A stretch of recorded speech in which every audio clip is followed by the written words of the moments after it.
Park rangers face something in the darkness every single night. They walk the deep forests, the isolated trails, the national parks, and out there, between the trees, they find things that should not exist. Wendigos, skinwalkers, entities that hunt, creatures that feed. Park rangers have faced them. They survived. They have stories. The government buries these stories. Nobody believes them. But you will. You are watching Mr. Belcho right now, at this very moment, in your city, in your country. What time is it where you are? What location? Tell us. The darkness does not care where you live. Subscribe now. Hit like. Comment your city. Comment your time zone. Tell us where you are when these stories find you. Let us begin. The wind whispered through the pines as I stood at the edge of Lake Kobuk, watching the sunset paint ripples of gold across its surface. My first month at the Denali Wilderness Station had been quieter than expected. The isolation that frightened most potential rangers was precisely what drew me here, to this remote outpost where Alaska's beauty remained untamed and dangerous. I'm Cascay. That's what my Inuit grandmother called me, meaning one who walks between worlds. My birth certificate says Kevin Mills, but that name belonged to the city version of me, the one who abandoned a promising career in environmental science to become a park ranger in one of America's most isolated territories. The wooden cabin that served as both my home and ranger station creaked in the cold evening air. Built in the 1940s by the first generation of rangers who patrolled these woods, it stood as a testament to human resilience against nature's indifference. Inside was sparse but functional, a desk covered with maps and incident reports, a radio system for emergencies, a wood stove that struggled against the persistent chill, and a wall of weather-worn books left by previous occupants. Dispatch to Ranger Station 17, come in. The radio crackled, breaking my trance. I moved inside, closing the door against the growing darkness. Station equipment, experience level. Male, 32, named Robert Walsh. Experienced backcountry hiker, well-equipped. This wasn't his first time on the trail. That detail unsettled me more than if he'd been a novice. Experienced hikers rarely went missing without cause. I'll begin search operations at first light. Weather forecast? Clear morning, potential storm moving in by afternoon. Keep your radio close. Copy. Station 17 out. I pulled the topographical maps from my desk drawer, spreading them across the wooden surface. Black Ridge was approximately 4 hours northeast on foot. The trail intersected with 3 others, creating countless possibilities for where Walsh might have strayed. As I prepared my gear for the morning search, I couldn't shake a growing unease. 3 months ago, before I arrived, another experienced hiker had gone missing in the same area. The ranger logs noted a search spanning 2 weeks before being called off. No trace was ever found. The logs contained something else too. Notes from my predecessor, Ranger Howard, describing unusual findings during his search. Massive impressions in the soft earth that resembled footprints but measured nearly 16 inches in length, broken branches at heights unreachable by most wildlife, and once a sound that Howard described as neither animal nor human, but something between a wail and a deep rattling breath. Howard had requested transfer shortly afterward. His final log entry simply read, "The locals were right about Black Ridge. There are things in these woods older than our understanding." I had dismissed it as the ramblings of a man too long in isolation. Many rangers developed peculiar beliefs after months alone in the wilderness. I'd sworn not to fall into the same pattern. Sleep came reluctantly that night. The wind picked up, sending branches scraping against the cabin's roof like bony fingers seeking entrance. I dreamed of dark woods and something massive moving through them with impossible silence, watching, waiting. Dawn broke with crisp, clean light that made the previous night's unease seem foolish. I dressed in layers, thermal underwear, flannel, my heavy ranger jacket emblazoned with the Park Service patch, and packed my rucksack with essentials, first aid kit, emergency shelter, 3 days' worth of rations, flares, compass, satellite phone, and my sidearm. Standard issue for search and rescue, though I'd never had cause to use it. The forest welcomed me with morning sounds, birds calling, small creatures rustling in underbrush, the distant flow of water over rocks. I checked my GPS and set out toward Black Ridge.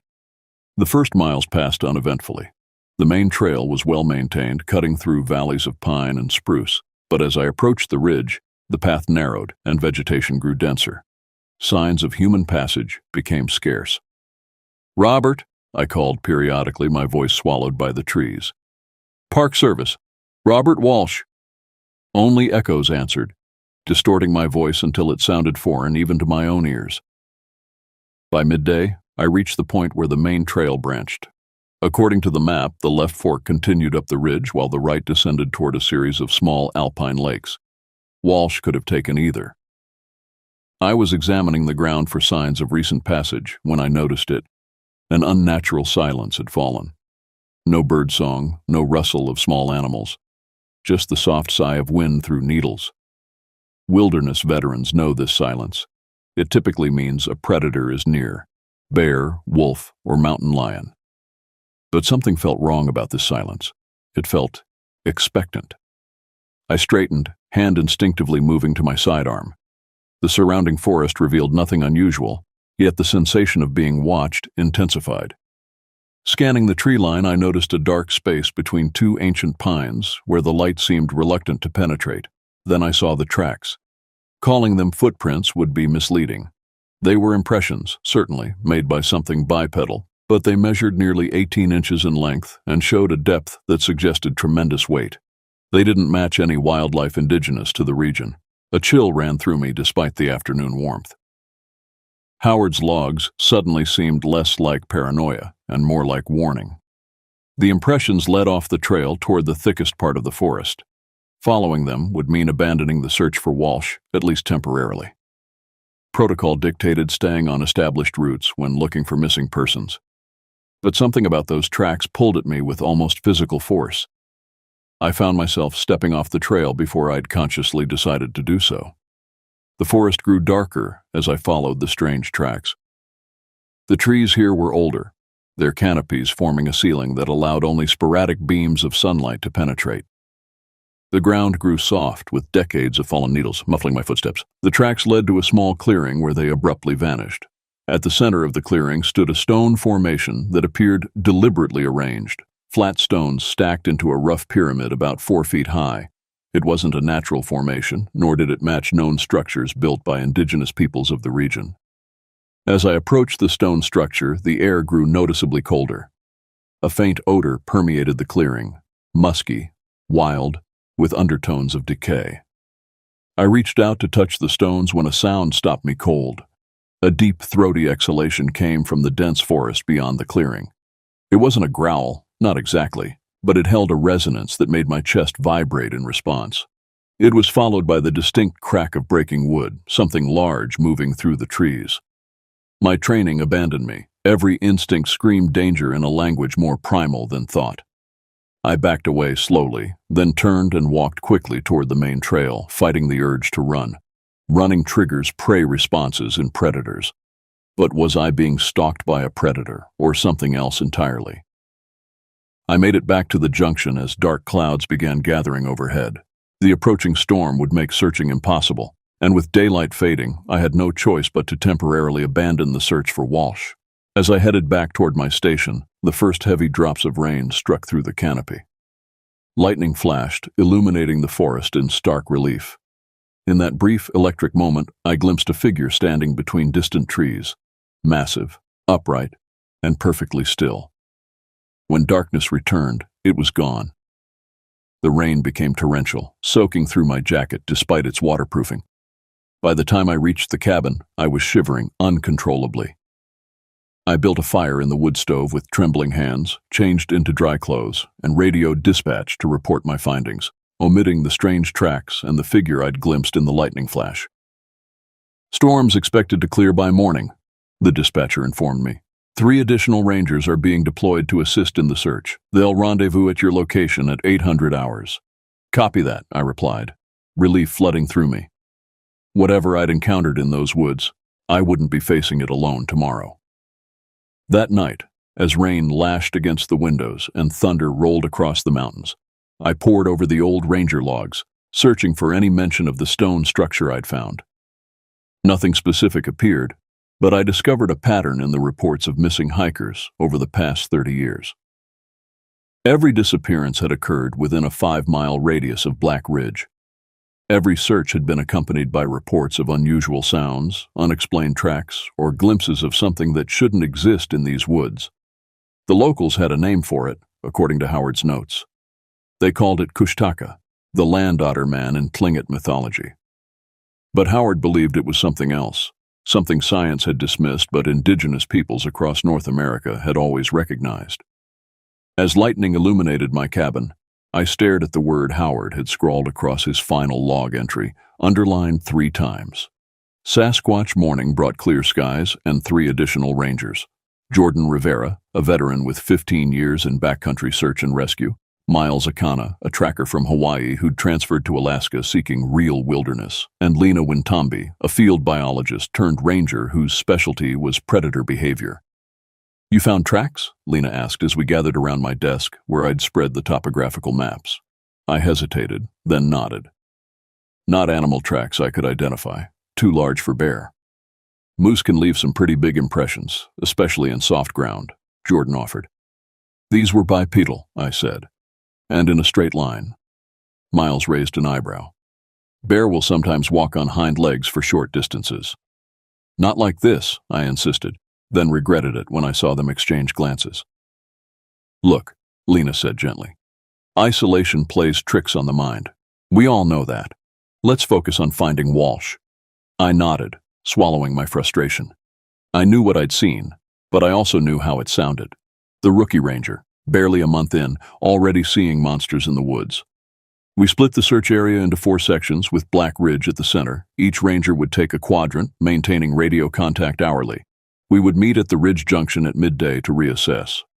"One more thing," Jordan said as we prepared to depart. "Weather Service reports unusual thermal patterns moving through this region, potential for sudden fog or storms.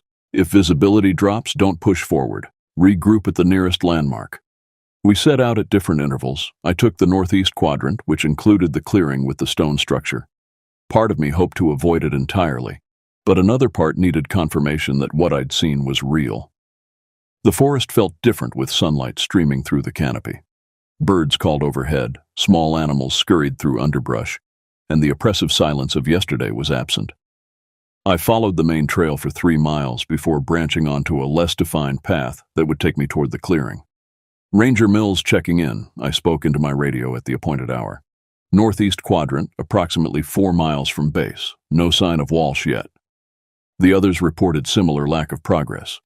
Lena mentioned finding a campsite that might have been Walsh's, but it was at least 2 days abandoned. As I approached the area where I'd found the strange tracks, I noticed something odd. Despite the heavy rain overnight, the ground showed no animal tracks of any kind, no deer, no rabbits, not even squirrel prints around the bases of trees. It was as if wildlife deliberately avoided this section of forest. I slowed my pace, senses heightened. The trees here seemed to grow closer together than I remembered, creating natural corridors that channeled movement in specific directions. Was it coincidence or deliberate design? The clearing appeared suddenly, as if the forest had parted to reveal it. The stone structure stood as I'd left it, but something had changed. Atop the pyramid of stones now sat a crude figure fashioned from twigs and pine needles, roughly humanoid, but with elongated limbs and an oversized head. I approached cautiously, scanning the tree line for movement. The effigy was freshly made. The broken twigs still showed green at their cores. Someone, or something, had been here since yesterday's storm. The radio at my belt crackled, making me jump. "All units, this is Ranger Wintambi. I found something unusual approximately 2 miles west of the junction. Possible evidence of Walsh." "What kind of evidence?" Jordan's voice responded. A pause. "Better see for yourselves. I'm sending coordinates." My GPS beeped as it received Lena's location. It would take me at least 40 minutes to reach her position, crossing through difficult terrain. I turned to leave the clearing when movement caught my eye, a branch swaying against the wind, about 50 yards into the forest. I froze, watching. Nothing else moved, yet the sensation of being observed intensified. "Is someone there?" I called, immediately regretting breaking the silence. "Robert Walsh, this is Park Service." No response came, but the air seemed to thicken, making breathing difficult. The musky odor I'd noticed yesterday returned, stronger now. I backed away from the stone structure, keeping my eyes on the tree line where I'd noticed the movement. Something dark shifted between trunks, too massive for a man, too deliberate for a bear. My radio crackled again.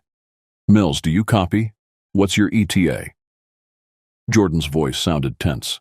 I fumbled for the radio, unwilling to look away from the trees.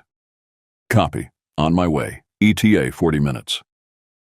As I spoke, a low sound emanated from the forest, that same resonant exhalation I'd heard yesterday but closer now, and followed by what could only be described as words, though in no language I recognized. The sounds held rhythm and intention, rising and falling like speech. I ran. Abandoning all protocol about maintaining a controlled pace in the wilderness, I sprinted back toward the trail, branches whipping my face as I crashed through undergrowth. Behind me came the sounds of pursuit, heavy footfalls and the snap of breaking wood. Whatever followed moved faster than anything its size should allow. I reached the main trail and turned toward Lena's coordinates, maintaining my pace despite burning lungs. The sounds of pursuit faded, then ceased altogether once I was back on marked trails. I slowed to catch my breath, looking back over my shoulder. The trail behind me was empty, yet I couldn't shake the certainty that I was still being watched. When I reached Lena's position, the other rangers were already gathered around something on the ground. Jordan looked up as I approached, his expression grim. "You okay? You look like you've seen a ghost." "I'm fine," I lied, wiping sweat from my forehead. "What did you find?" Lena pointed to a backpack propped against a fallen log. "Walsh's gear. ID inside confirms it." The backpack was relatively undamaged but had been completely emptied. A short distance away lay a scattered array of supplies: water filter, camp stove, dehydrated meals, first aid kit, all apparently examined and discarded. "Animal foraging?" Miles suggested, though his tone indicated he didn't believe it. Lena shook her head. "Bears would have destroyed the pack getting to food. This was deliberate." "Could Walsh have abandoned his gear for some reason?" I asked. "No one abandons survival equipment in this wilderness," Jordan said, "not voluntarily." We searched the surrounding area in expanding circles. Apart from the scattered gear, we found no sign of Walsh, no clothing, no blood, no indications of a struggle or accident. "There's something else," Lena said, leading us to a massive spruce about 20 yards from where we'd found the backpack. "Look at this." Embedded in the bark, about 7 feet above the ground, was a clump of dark hair, unlike any animal fur I recognized. Below it, the trunk showed gouges in a pattern that resembled claw marks, but far larger than bear or wolverine could produce. Miles examined the hair without touching it. "Not human, not any wildlife I'm familiar with."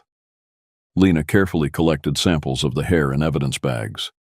"I'd need lab equipment to be certain, but this resembles accounts of hair samples allegedly belonging to—" "Don't say it," Jordan interrupted. "We're scientific professionals. Let's stick to verifiable facts." A tense silence fell over the group. We all knew what Lena had been about to suggest. "We should expand the search," I said finally. "The stone structure I found might be significant." Jordan raised an eyebrow. "What stone structure?" I described the clearing and the pyramid of stones, along with the effigy I'd discovered today. As I spoke, I watched their expressions shift from skepticism to concern. "Sounds like it could be a marker of some kind," Miles suggested. "Indigenous peoples often use stone formations to mark territories or significant locations." "Or it could be more recent," Lena added. "Perhaps Walsh himself built it." "Either way, it's worth investigating," Jordan decided. "We'll head there together. No one separates from this point forward." As we gathered our gear to move toward the clearing, I wrestled with whether to tell them about the sounds I'd heard, those almost words in an impossible voice, and the massive shape I'd glimpsed moving through the trees. Professional credibility warred with the need to warn them. Before I could decide, a blood-curdling scream tore through the forest, human, male, and terrified beyond reason. It came from the direction of Black Ridge, perhaps a half-mile distant. "Walsh!" Jordan shouted, already running toward the sound. We followed, crashing through underbrush, leaping fallen logs. The scream came again, closer now, followed by the sounds of breaking branches and heavy movement through the forest ahead. We emerged into a small natural meadow just as a figure burst from the tree line opposite.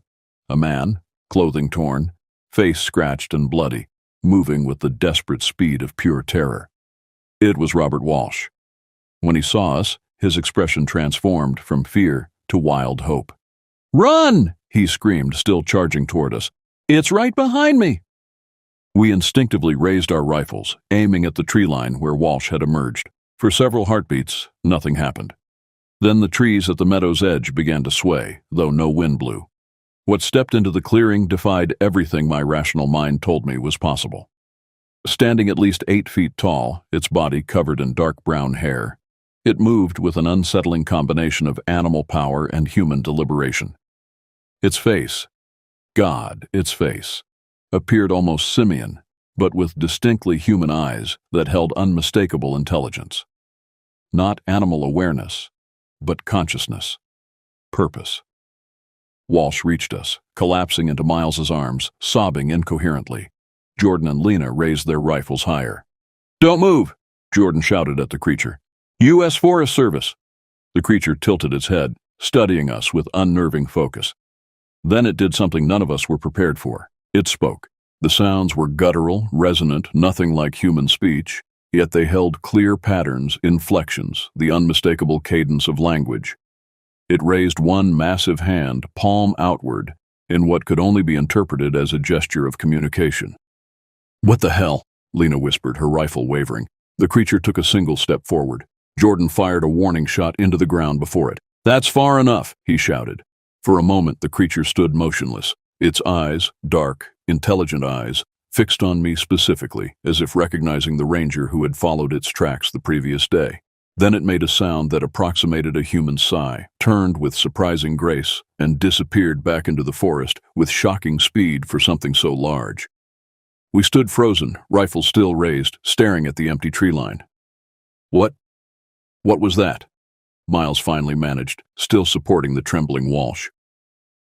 "Bigfoot," Walsh whispered, his voice raw from screaming. "It's real. It kept me in a cave, brought me food, watched me like it was studying me." Jordan lowered his rifle slowly. "Let's get him back to the station. He needs medical attention." As we helped Walsh toward the trail, I glanced back at the tree line. For an instant, I thought I saw movement. That massive shape watching our departure. But when I blinked, there was nothing there but swaying branches and lengthening shadows. We returned to the ranger station as dusk approached, half carrying Walsh for the final mile. His physical injuries were superficial, scratches, bruises, mild dehydration, but his psychological state was severely compromised. He alternated between hysterical babbling and catatonic silence, flinching at every sound from the surrounding forest. Inside the cabin, Lena administered first aid while Jordan radioed for emergency evacuation. Given the remote location, the earliest a helicopter could reach us would be midday tomorrow. "They're sending a psychiatric specialist with the medical team," Jordan informed us after ending transmission, "and a representative from Wildlife Services." "Wildlife?" Miles questioned, glancing toward Walsh, who sat wrapped in blankets, staring vacantly at the wood stove. "You reported this as a wildlife encounter?" Jordan's expression hardened. "What would you call it?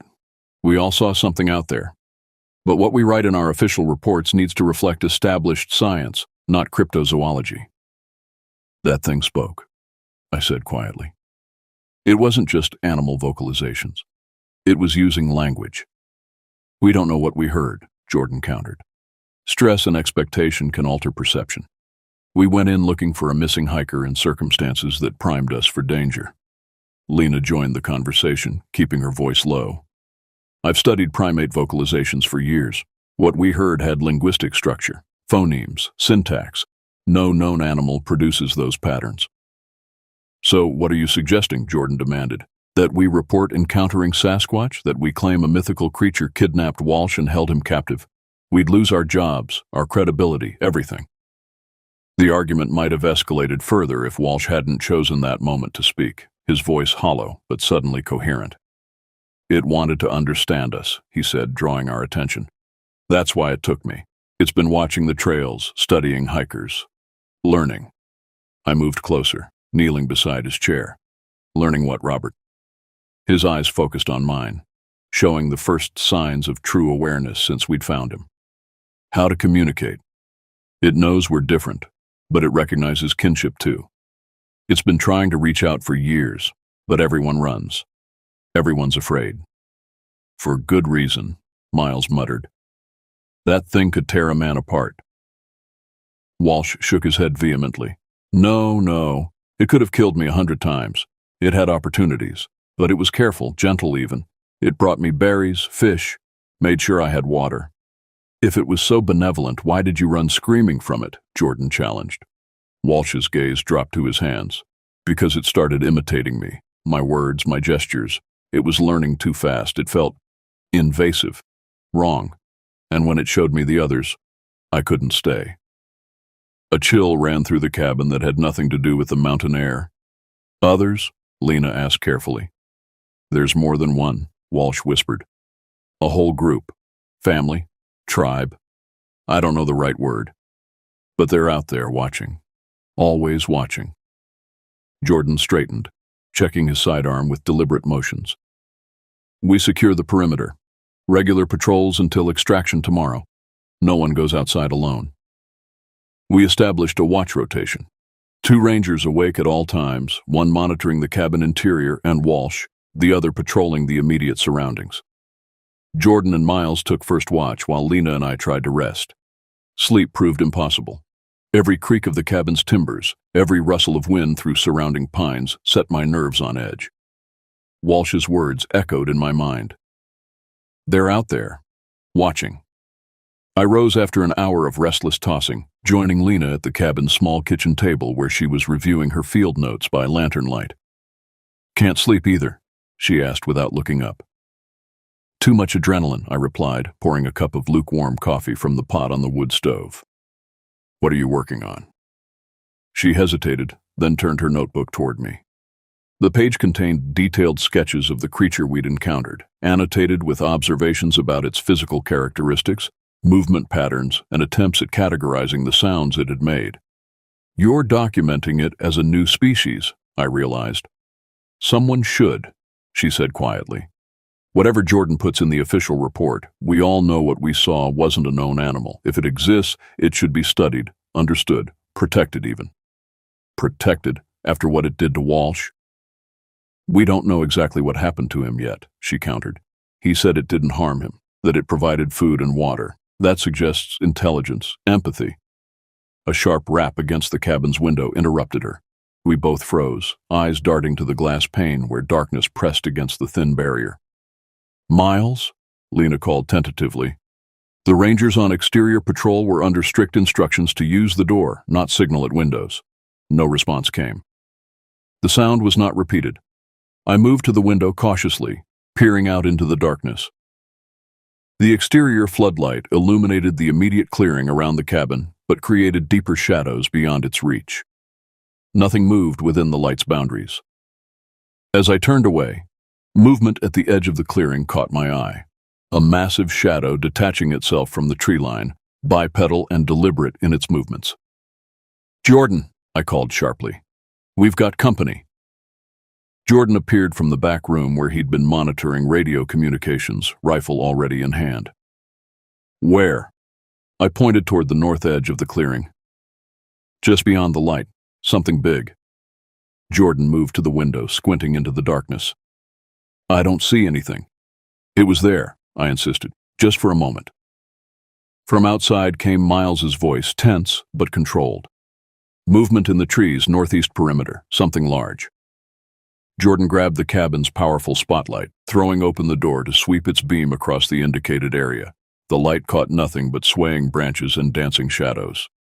Miles, fall back to the cabin, Jordan ordered through his handheld radio. Maintain visual contact with the building at all times. We watched through windows in the partially open door as Miles emerged from the shadows at the cabin's eastern corner, walking backward with his rifle raised. He reached the door without incident, slipping inside with visible relief. Saw something moving parallel to my patrol route, he reported, breathing heavily. Massive, moving through undergrowth like it wasn't there. When I turned my light toward it, it vanished. Not running away, just gone, like it was never there. They can move silently when they want to, Walsh said from his position near the stove. None of us had noticed him rise. They've adapted to these forests over thousands of years, learned to become practically invisible when necessary. Jordan secured the door, double-checking the locks. Everyone stays inside now. We maintain watch from windows only.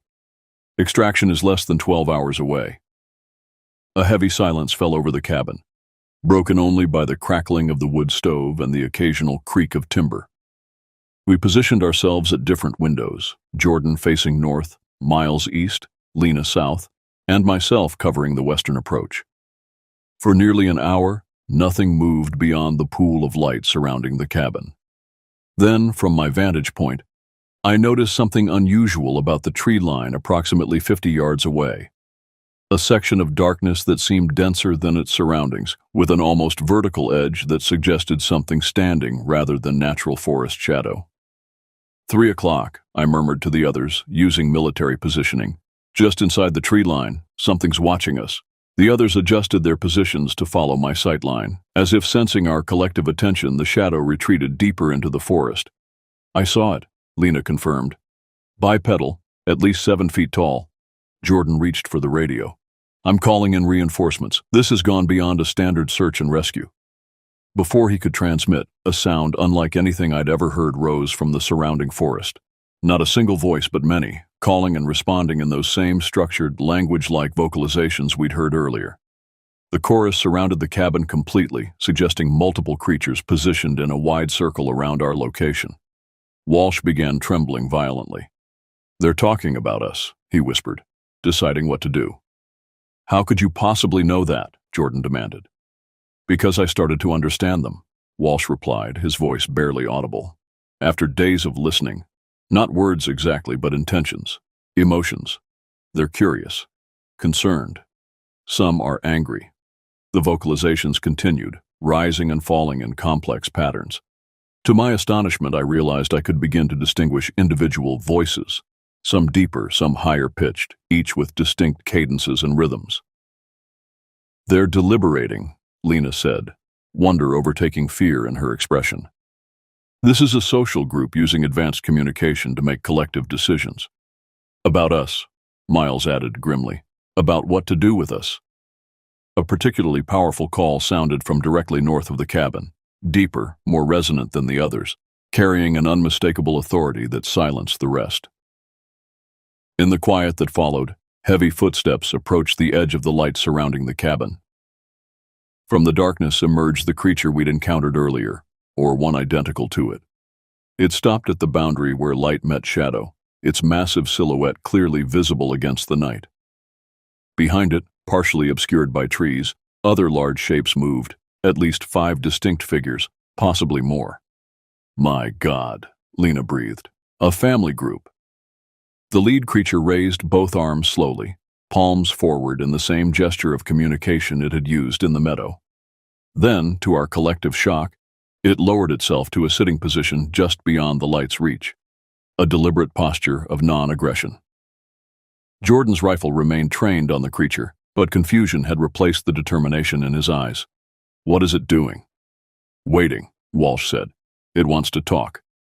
Before any of us could respond, Walsh moved toward the door with sudden purpose. Robert, don't. Miles grabbed for him, but Walsh slipped past with surprising agility. They won't hurt me, he insisted, hand on the door latch. They could have killed me a dozen times over. They want understanding, not conflict. You're not going out there, Jordan said firmly, moving to block the door. That's not a request, it's an order. Walsh's expression hardened. Then you go out. Someone has to. This might be the most important moment in human history. First contact with another intelligent species that's been living alongside us, unacknowledged, for thousands of years. It's not human, Jordan countered. Neither are dolphins or chimpanzees, Lena interjected, but both show advanced intelligence, social structures, communication. What if these creatures represent something similar but more advanced, something that's evolved alongside humanity but remained hidden? The debate might have continued if the creature outside hadn't chosen that moment to do something truly unprecedented. It picked up a branch from the ground beside it, dragged one end through what appeared to be mud, then began making deliberate marks on a smooth section of exposed rock near the light's edge. We watched in stupefied silence as the creature created a series of symbols, curved lines, intersecting circles, patterns that seemed too deliberate to be random. When it finished, it set the branch down and looked directly at the cabin, waiting. No one spoke. The implications were too enormous, too world-altering to process in the moment. "I'm going out there," I heard myself say, surprised by my own resolve. "Mills, that's—" Jordan began. "My decision," I finished for him. "I'll keep my sidearm, I'll stay within the light, but someone needs to respond to whatever that is." I gestured toward the markings on the rock. After a tense silence, Jordan nodded once. 2 minutes. Any sign of aggression? You retreat immediately. I moved to the door, heart hammering against my ribs. As I stepped outside, the cold mountain air hit my lungs like a physical shock, helping clear the surreal haze that had settled over my thoughts. The creature remained seated, watching me with those disturbingly intelligent eyes. Up close, its size was even more impressive. Shoulders broader than any human's, muscle mass evident even beneath the thick hair covering its body. Yet its posture remained non-threatening, almost scholarly in its patience. I approached slowly, stopping several feet from the boundary where light met darkness. The creature made no move toward me, but its gaze never wavered. "Can you understand me?" I asked, feeling simultaneously foolish and awestruck. The creature tilted its head, listening. Then, in movements that appeared practiced but not natural to its physiology, it raised one hand to its chest, then extended it toward me, a universal gesture of greeting. I mirrored the movement instinctively. "My name is Casquet," I said, using my grandmother's name for me. "We are protectors of this land." The creature made a sound, not the complex vocalizations from before, but something simpler, possibly an attempt to approximate human speech. It gestured toward the markings it had made on the rock. "Headquarters called," he said when he noticed me stirring. "Walsh is being transferred to psychiatric evaluation. His account has been officially attributed to traumatic stress and exposure." "And the hair samples?" "Inconclusive, apparently. Lena's demanding additional testing, but they've relieved her of the samples and sent her back to regional headquarters for debriefing." The systematic dismantling of evidence had begun, exactly as Jordan had predicted. By the time the relief rangers arrived tomorrow, the official narrative would be firmly established. Experienced hiker lost in wilderness, suffers psychological break. Rangers find him in distressed state. Wildlife encountered during rescue consistent with known species, despite unusual behavior. "So that's it?" I asked, anger rising despite my attempt to maintain professional detachment. "We all saw them. We all heard them.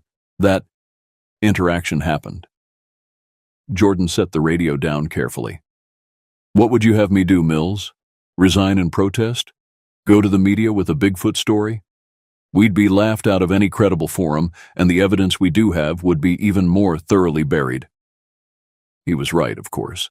The rational approach was to document everything privately, maintain our official report's accuracy without embellishing or editorializing, and wait for corroborating incidents to emerge over time. But something in me rebelled against this passive approach. The creatures, whatever they were, had initiated contact. They had attempted communication across an immense biological and cultural divide. That effort deserved recognition, respect, and reciprocation. "I'm going back to the stone structure," I announced, already gathering my gear. Jordan stared at me. "Headquarters ordered us to maintain position at the station." "We're also tasked with monitoring the area for unusual activity," I countered. "I can't do that from inside 4 walls." He recognized the determination in my voice and sighed. 4-hour maximum. Radio check every 30 minutes. First sign of anything unusual, you retreat immediately." I nodded agreement, though we both knew unusual had taken on an entirely new meaning in this wilderness. The forest welcomed me with morning sounds that now carried new significance. Every bird call could be a signal, every rustling branch potentially deliberate movement. I followed the main trail for several miles before branching toward the clearing where I'd found the stone structure. The journey felt different now. Less an intrusion into unknown territory, more a return to a place of significance. When I reached the clearing, the stone pyramid stood as before, but the twig effigy had been removed. In its place sat a small bundle of dark fibers bound with what appeared to be plant material. I approached cautiously, sensing I was being observed, though no sound or movement betrayed a presence in the surrounding trees. The bundle contained strands of the same dark hair Lena had collected as samples, along with something unexpected, a small, polished stone with naturally occurring bands of color that created a pattern resembling an eye. A gift? A marker? It was impossible to know the intention, but the deliberate placement suggested meaning. I removed my ranger hat and placed it beside the stone structure, my own offering in return. Then I stepped back, waiting. For several minutes, nothing happened. Then a familiar resonant vocalization came from the dense forest to my left, not threatening, but cautious, questioning. I came back, I said aloud, feeling simultaneously foolish and profoundly right. I want to understand. A massive shape detached itself from the shadows between trees, the same dominant creature from the previous night, or one identical to it. It remained partially concealed, watching me with those unsettlingly intelligent eyes. Slowly, deliberately, I removed my sidearm and placed it on the ground, then stepped away from it, a gesture of trust that violated every protocol in ranger training. The creature observed this action with evident understanding. It emerged further from concealment, then made a series of gestures, pointing to me, to itself, to the surrounding forest, and finally making a sweeping motion that encompassed everything. The meaning seemed clear: acknowledgement of shared space, shared responsibility. Yes, I agreed, nodding. This is both our place to protect. The creature made another sound, then pointed specifically to an area northeast of our position, toward the proposed logging concession. It made chopping motions again, followed by a gesture that mimicked trees falling. The logging, I said. You're concerned about the logging. It nodded, that disconcertingly human gesture again, and made another vocalization, this one carrying unmistakable distress despite the alien quality of its production. In that moment, looking into eyes that held genuine concern for the forest we both called home, I made a decision that would alter the course of my career, and perhaps much more. I'll try to stop it, I promised. I don't know if I can, but I'll try. The creature regarded me for several heartbeats, as if assessing my sincerity or perhaps my capability. Then it did something unexpected. It reached into what appeared to be a crude pouch fashioned from plant fibers and withdrew an object that gleamed in the dappled sunlight filtering through the canopy. It approached slowly, stopping several feet away, and placed the object on a fallen log between us. Then it retreated, maintaining that careful distance that acknowledged both connection and necessary separation. I moved forward cautiously and examined the offering. It was a human-made object, an old metal compass, weathered and damaged but recognizable. The manufacturer's mark dated it to the 1930s, and initials were crudely scratched into the back: A.H. Arnold Howard. My predecessor, who had vanished in these woods decades ago, whose fragmentary logs had first alerted me to something unusual in this wilderness. The implication sent a chill through me, despite the warm day. Howard hadn't transferred as station records indicated. He had encountered these creatures, perhaps established communication as I was doing now, and then, what? Disappeared into myth? Gone willingly into a world parallel to our own? Or had something darker occurred? A misunderstanding between species with no common language? The creature made another vocalization, then pointed to the compass and made a gesture I interpreted as offering, giving something back that had once belonged to my kind. Thank you, I said, picking up the compass carefully. This helps me understand. The creature nodded once more, then turned toward the forest. At the edge of the clearing, it paused and looked back, making a final gesture, pointing to me, to itself, and then making a motion like waves rippling outward. Communication, connection, continuation. Then it was gone, melting into the forest with that impossible silence that defied its massive size. I stood alone in the clearing, holding a compass that connected past to present, proof of contact that predated my own experience by decades. Howard hadn't been the first, I realized suddenly. How many others through history had encountered these beings? How many indigenous stories of forest spirits and wild men had roots in actual contact? The radio at my belt crackled, breaking my reverie. Mills, come in. You're overdue for check-in. I raised the radio. Copy, Jordan. Everything's fine. Just lost track of time. Find anything? I looked at the compass in my hand, tangible evidence of a truth the world wasn't ready to acknowledge. If I reported it, it would disappear into evidence bags and classified reports, joining Lena's hair samples in bureaucratic obscurity. Nothing conclusive, I replied. Heading back now. As I returned to the main trail, I felt the weight of knowledge few humans had ever carried. Certainty of another intelligent species sharing our world, watching our encroachment on their territories, attempting communication across an almost insurmountable divide of biology and culture. What responsibility came with such knowledge? What obligation to both human civilization and this ancient hidden society of beings we had relegated to myth and campfire stories? By the time I reached the ranger station, my decision was made. I would protect them as I protected the wilderness, not through official channels that would seek to study, classify, and inevitably exploit, but through quieter means, redirecting hiking trails away from their territories, advocating against the logging concessions without revealing my true reasons, becoming a boundary keeper between worlds that weren't ready for full recognition of each other. Jordan looked up from his paperwork as I entered. Headquarters called again. They've classified the incident as unusual wildlife behavior, species undetermined. The official recommendation is increased monitoring, but no public disclosure pending further evidence. In other words, business as usual, I said, unsurprised. This is how it works, Mills. The world isn't ready for what we saw. I nodded, feeling the compass in my pocket, my private reminder of a truth larger than official reports could contain. Maybe that's for the best. For now.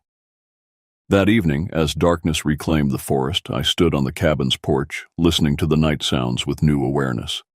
Somewhere in those woods, other minds contemplated the same stars, considered the same boundaries between our worlds, perhaps even reflected on our brief moment of connection. The wilderness had never felt less empty, nor more mysterious. Whatever my official duties as a ranger entailed, I had assumed a new role as well, guardian of a secret as ancient as the forests themselves, keeper of a truth that would, when finally acknowledged, forever change humanity's understanding of its place in the natural world. From the darkness came a distant vocalization, those complex, language-like sounds carrying across the night air. Not threatening, not even directed at me, but simply the sounds of another society, going about its business in parallel to our own. And for the first time since arriving at this remote outpost, I felt truly at home in the wilderness. I never thought I'd find myself deep in the wilderness of Wanisha National Forest. The name itself was fitting. Wanisha, from the Native American word meaning one who watches, or guardian. Before taking this job, I had been comfortable with my life in the city, but something called me to the woods. Maybe it was the childhood memories of camping with my grandfather, or perhaps something deeper, ancestral, pulling me toward the ancient trees. The ranger station was a sturdy log cabin nestled between towering pines and a mirror-like lake that reflected the mountains. It had been built in the 1930s by the Civilian Conservation Corps and maintained its rustic charm despite modern amenities. My supervisor, Ranger Mike Blackwater, had been working these woods for 30 years. His weathered face told stories of countless rescues, encounters with wildlife, and mysteries of the forest that official reports never mentioned. "You chose a hell of a place to start your career," he said as we unloaded my meager belongings from my truck. "Wanisha Forest isn't like other parks. We've got over 400,000 acres of virtually untouched wilderness. Some parts haven't seen human footprints in decades." I nodded, feeling a mixture of excitement and trepidation. That's why I wanted to come here. I need something real. Mike gave me a curious look as if measuring my worth. "Well, you'll get plenty real out here. Just remember 3 things. Respect the forest, trust your instincts, and never, and I mean never, go out after dark without proper equipment and letting someone know where you're headed." I laughed at his seriousness. "What, are there wolves?" His expression didn't change. "Among other things." That first night, I settled into my quarters at the back of the ranger station. The walls were thin, and I could hear the forest breathing outside my window. Wind whispered through pine needles, and occasional animal calls punctuated the darkness. I fell asleep to the gentle lapping of the lake against the shore. I was jolted awake at 3:17 a.m. by a sound I couldn't immediately identify. It wasn't quite a scream, and it wasn't quite a howl. It hung somewhere in between, lingering in the air like morning mist. The sound made the tiny hairs on my arms stand at attention. I sat up, listening. Just when I convinced myself it was a dream, it came again, longer this time. Maybe 30 seconds of a continuous call that seemed to reverberate through the mountains. My door creaked open, and Mike's silhouette appeared. "You heard it too?" "What was that?" I asked, already reaching for my boots. "Officially? Coyotes, maybe a mountain lion," he said, his voice low. "But I've been hearing that sound for 30 years, and no coyote or mountain lion makes a call that lasts that long." "What do you think it is?" Mike was silent for a long moment. "The locals have their theories. The indigenous people who lived here called it Siatko, the wild man of the woods." I snorted. "Bigfoot? Seriously?" "I didn't say that," Mike replied. "But whatever it is, it's been making that sound since before my grandfather's time." He handed me a flashlight. "Come on. Protocol says we check for campers in distress when we hear unusual sounds." We stepped outside into the cool night air. The forest was alive with silence, that peculiar quiet that feels like a held breath. Our flashlights cut weak cones through the darkness, barely penetrating the dense undergrowth. "The sound came from the north side of the lake," Mike said, leading the way down a narrow trail. As we walked, I noticed something odd about the forest. Despite it being early summer, not a single insect chirped. No frogs called from the lakeside. The entire ecosystem seemed to be hiding. "Is it always this quiet after—" I hesitated to name the sound.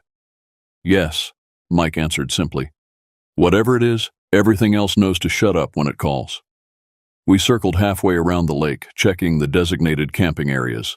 All were empty, this being a weekday in the early season. Just as we were about to head back, my flashlight caught something on the ground. "Mike," I called, crouching down. "Take a look at this." In the soft soil near the water's edge was a footprint, or what seemed like one.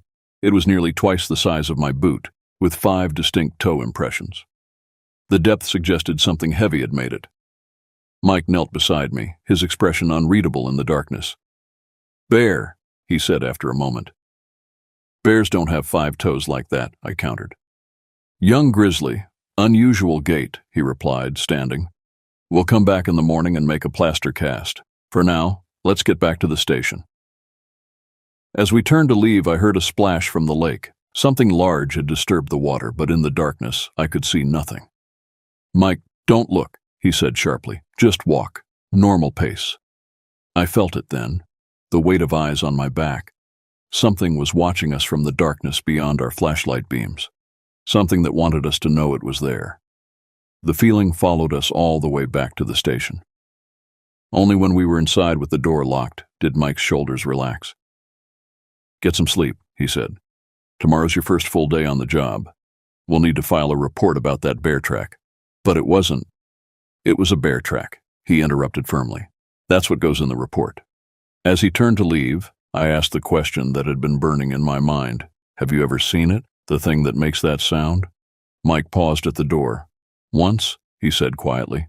20 years ago, lost hikers near Black Rock Ridge. We found one of them. The other was never recovered." "What did you see?" His eyes met mine, and for the first time I saw a genuine fear in them. "Something that doesn't exist," he whispered. "So I didn't see anything at all." He closed the door behind him, leaving me alone with my thoughts and the weight of the forest pressing in from all sides. In the morning, we returned to the lakeshore.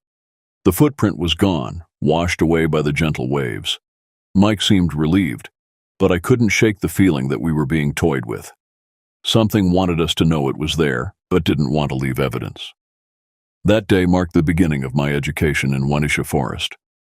What I would learn over the coming weeks would challenge everything I thought I knew about the natural world, and about myself. The wilderness was watching, waiting, and it had been waiting for a very long time. 2 weeks into my posting at Wanisha, I was beginning to settle into the rhythm of ranger life. Days were filled with trail maintenance, checking on campers, and learning the vast network of paths that crisscrossed the forest. I hadn't heard the strange howl again, though sometimes at night I would wake with the certainty that something had called out in the darkness. It was a Thursday when the Australian backpackers arrived. 3 of them, Liam, Emma, and Darren, had been traveling across North America for 6 months. They were bronzed, cheerful, and carried the easy confidence of experienced outdoors people. "We've done the overland track in Tasmania and the Northern Territory," Liam explained as I checked their permits. "Heard this place has some of the most pristine wilderness in the States." "It does," I confirmed, marking their intended route on the map. "But it's also easy to get lost. The trails here can disappear under fallen leaves or after rain." Emma laughed. "We'll be fine. We've got GPS and emergency beacons." I nodded, but something made me uneasy. Technology isn't always reliable out here. There are dead zones where no signal gets through. "That's part of the appeal, mate," Darren said with a grin, "getting away from it all." They planned a 5-day trek that would take them deep into the forest, passing the lake and heading toward Black Rock Ridge, the same area Mike had mentioned in connection with the lost hikers. "I'd recommend staying on the eastern trails," I suggested. "The western route toward Black Rock can be treacherous." "We checked online, and all the reviews say the western trail has the best views," Emma countered. "We've come too far to miss out." I couldn't argue with their permits. They were in order, and the trails were technically open. With reluctance, I stamped their forms and gave them the standard safety briefing. As they were leaving, Mike returned from his patrol. He eyed the Australians with the same wariness I felt. "Where are they headed?" he asked once they were out of earshot. "Western trail to Black Rock." He frowned. "Did you warn them?" "About the trail conditions, yes. About the other thing? No." Mike nodded slowly. "Good. No need to scare them with local legends." But I could tell he was troubled. That night, the Canadian researchers arrived. Dr. Jean LeBlanc and his assistant Kevin Mason were wildlife biologists studying predator-prey relationships in temperate forests. They set up their equipment in one of the research cabins near our station. "We're particularly interested in apex predator behavior," Dr. LeBlanc explained over coffee. "The way they mark territory, their hunting patterns, their impact on other species." "You mean bears, mountain lions?" I asked. "Among others," Kevin said, sharing a look with Dr. LeBlanc. "We've been following reports of unusual predator behavior across various wilderness areas." "What kind of unusual behavior?" Mike asked sharply. Dr. LeBlanc cleared his throat. "Large predators acting outside established scientific understanding, coordinated hunting tactics, deliberate territory marking aimed at humans rather than other animals." I felt a chill despite the warm evening. "You make it sound like they're intelligent." "All predators are intelligent," Kevin said. "But yes, we're tracking behavior that suggests higher cognition than previously documented." Mike's face had become a mask. "And what brought you to Wanisha specifically?" Dr. LeBlanc's eyes gleamed with excitement. "The frequency of missing persons cases relative to visitor numbers, the unusual sound patterns recorded by amateur researchers, and of course the footprints." "What footprints?" I asked, thinking of the one by the lake. Kevin pulled out a tablet and showed us photographs from other wilderness areas: Olympic National Forest, Gifford Pinchot, Mount Baker. Each showed massive humanoid footprints in various terrains. "These are all hoaxes," Mike said flatly. "Perhaps," Dr. LeBlanc conceded, "but the consistency across geographical areas, the anatomical accuracy, and the stride length analyses suggest otherwise." "What exactly are you suggesting?" I asked.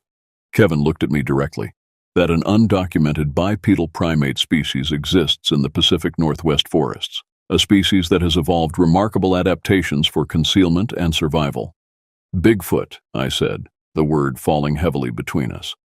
"We prefer undocumented hominid," Dr. LeBlanc corrected. "But yes, essentially what folklore has called Bigfoot, Sasquatch, or in these parts, Tsiatko." Mike stood abruptly.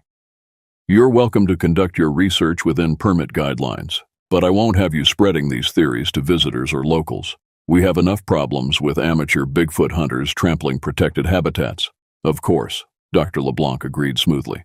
"We're scientists, not sensationalists." After they left, Mike seemed agitated. "I don't like this. The Australians heading to Black Rock, these researchers poking around. It feels wrong." "You think they'll stir something up?" He looked at me with that same fear I'd glimpsed before. I think something's already stirring, and they're going to be right in its path. The next morning dawned misty and cool. I was scheduled for a perimeter check of the eastern trails while Mike handled administrative duties. Before I left, I stopped by the research cabin to check on the Canadians. Kevin was alone, setting up sound recording equipment. Dr. LeBlanc is already in the field, he explained. He likes to get an early start. I noticed a map on their table with several locations marked in red. One was at the far western edge of Black Rock Ridge, directly in the path the Australian hikers would take. "What's this?" I asked, pointing to the marking. Kevin hesitated. "Historical sighting locations. Areas with consistent reports over decades." "Reports of what?" "You know what?"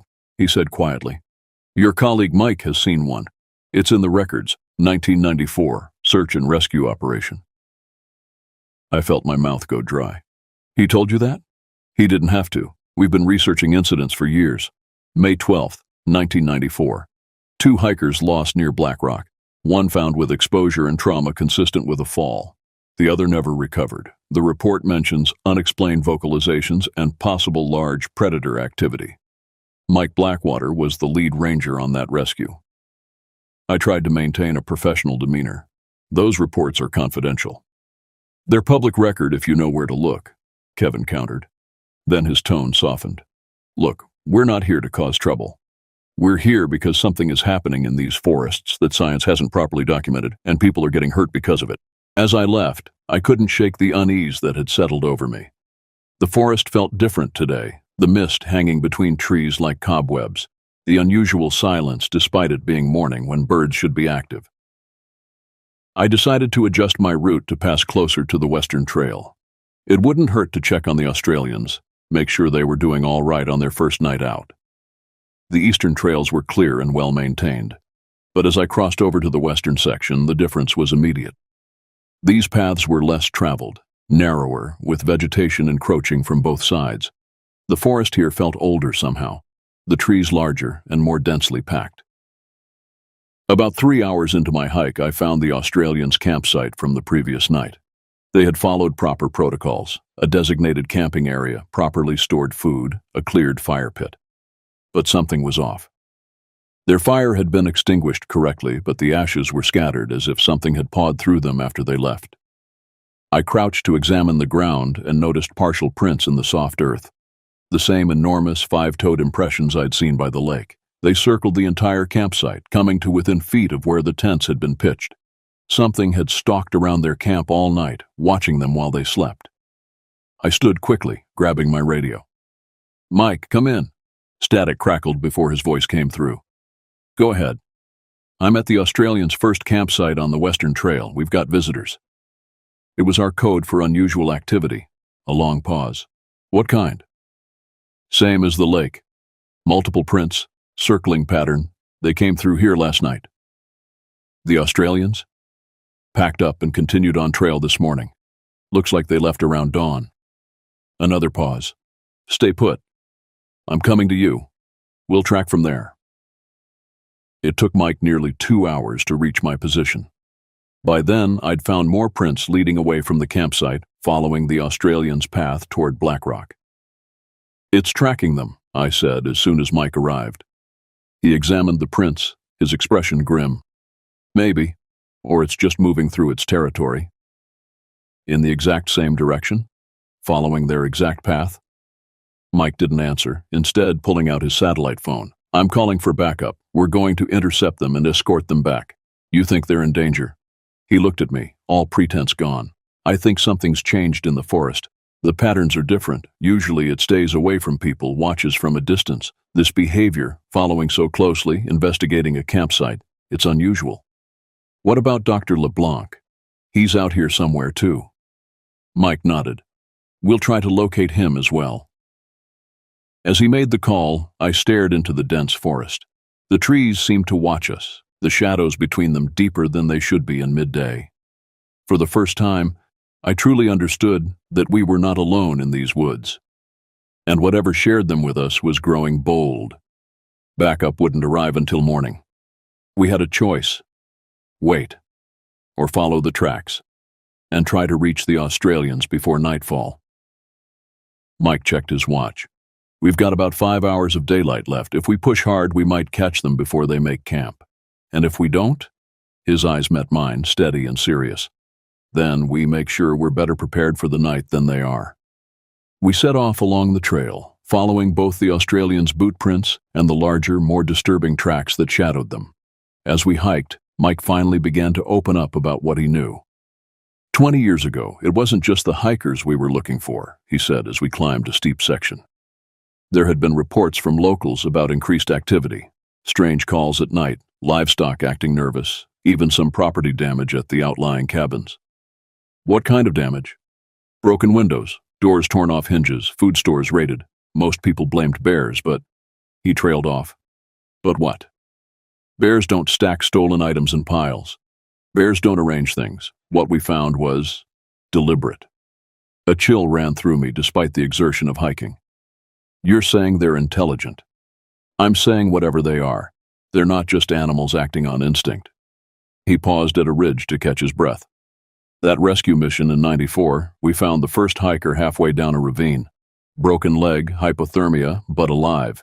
He kept saying his friend had been taken, not that he'd fallen or gotten lost. Taken by what?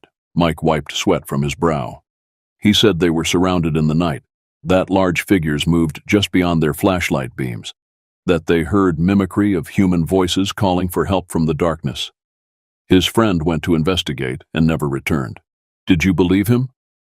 Not at first. Thought it was the exposure, the trauma playing tricks on his mind. Mike's voice dropped. Then I saw one. I waited, heart pounding as he gathered himself to continue. It was during the second day of searching. I was alone checking a creek bed. Thought I saw movement under a fallen log about 50 yards away. I called out, thinking it might be the missing hiker. He swallowed hard. What stood up wasn't human. 8, maybe 9 feet tall, covered in dark hair. But it was the eyes I remember most. Intelligent, aware. It knew exactly what I was, and I knew it could have taken me if it wanted to. What did you do? Nothing. Couldn't move. It watched me for maybe 30 seconds, then it just melted back into the forest. Never found the second hiker. Called off the search after a week. I processed this as we continued hiking, the forest growing denser around us. If you saw one, if you know they're real, why keep it secret? Mike was quiet for so long I thought he wouldn't answer. Finally, he said, because I'm not sure they're supposed to be studied or documented or proven. Some things in this world exist in the spaces between what we know. Maybe they're meant to stay there. As the light began to fade, we still hadn't caught up to the Australians. According to our map, they should be nearing the base of Black Rock Ridge, where they'd likely make camp for the night. We need to find a spot soon, Mike said, eyeing the darkening sky. We don't want to be moving after dusk. That's when we heard it. A scream in the distance. Not the strange howl from before, but a human cry of terror that echoed through the trees. We broke into a run. The scream came again as we crashed through the underbrush, abandoning the trail in favor of a direct route toward the sound. The forest had grown darker, shadows lengthening as the sun dipped below the ridge. My heart pounded against my ribs, each breath burning in my lungs as we ran. There! Mike pointed ahead where the trees thinned. We emerged into a small clearing to find Emma, one of the Australian hikers, standing rigid with fear. Her backpack lay at her feet, its contents scattered across the ground. Emma! I called as we approached. Are you all right? She turned to us, her face pale. Something was watching us, she said, her Australian accent thickened by fear. We were setting up camp when Liam noticed something in the trees. He went to check. Where are Liam and Darren now? Mike asked, scanning the perimeter of the clearing. Darren went after Liam when he didn't come back. That was 20 minutes ago. Her voice cracked. Then I heard the scream. Mike unholstered his sidearm, something I'd never seen him do before. Stay with her, he instructed me. Keep your radio on. You're not going alone, I protested.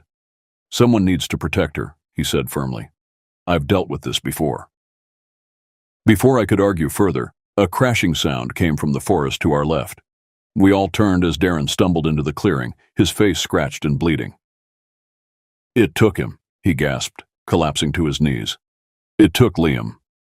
Mike was at his side instantly. What took him? What did you see? Darren's eyes were wild.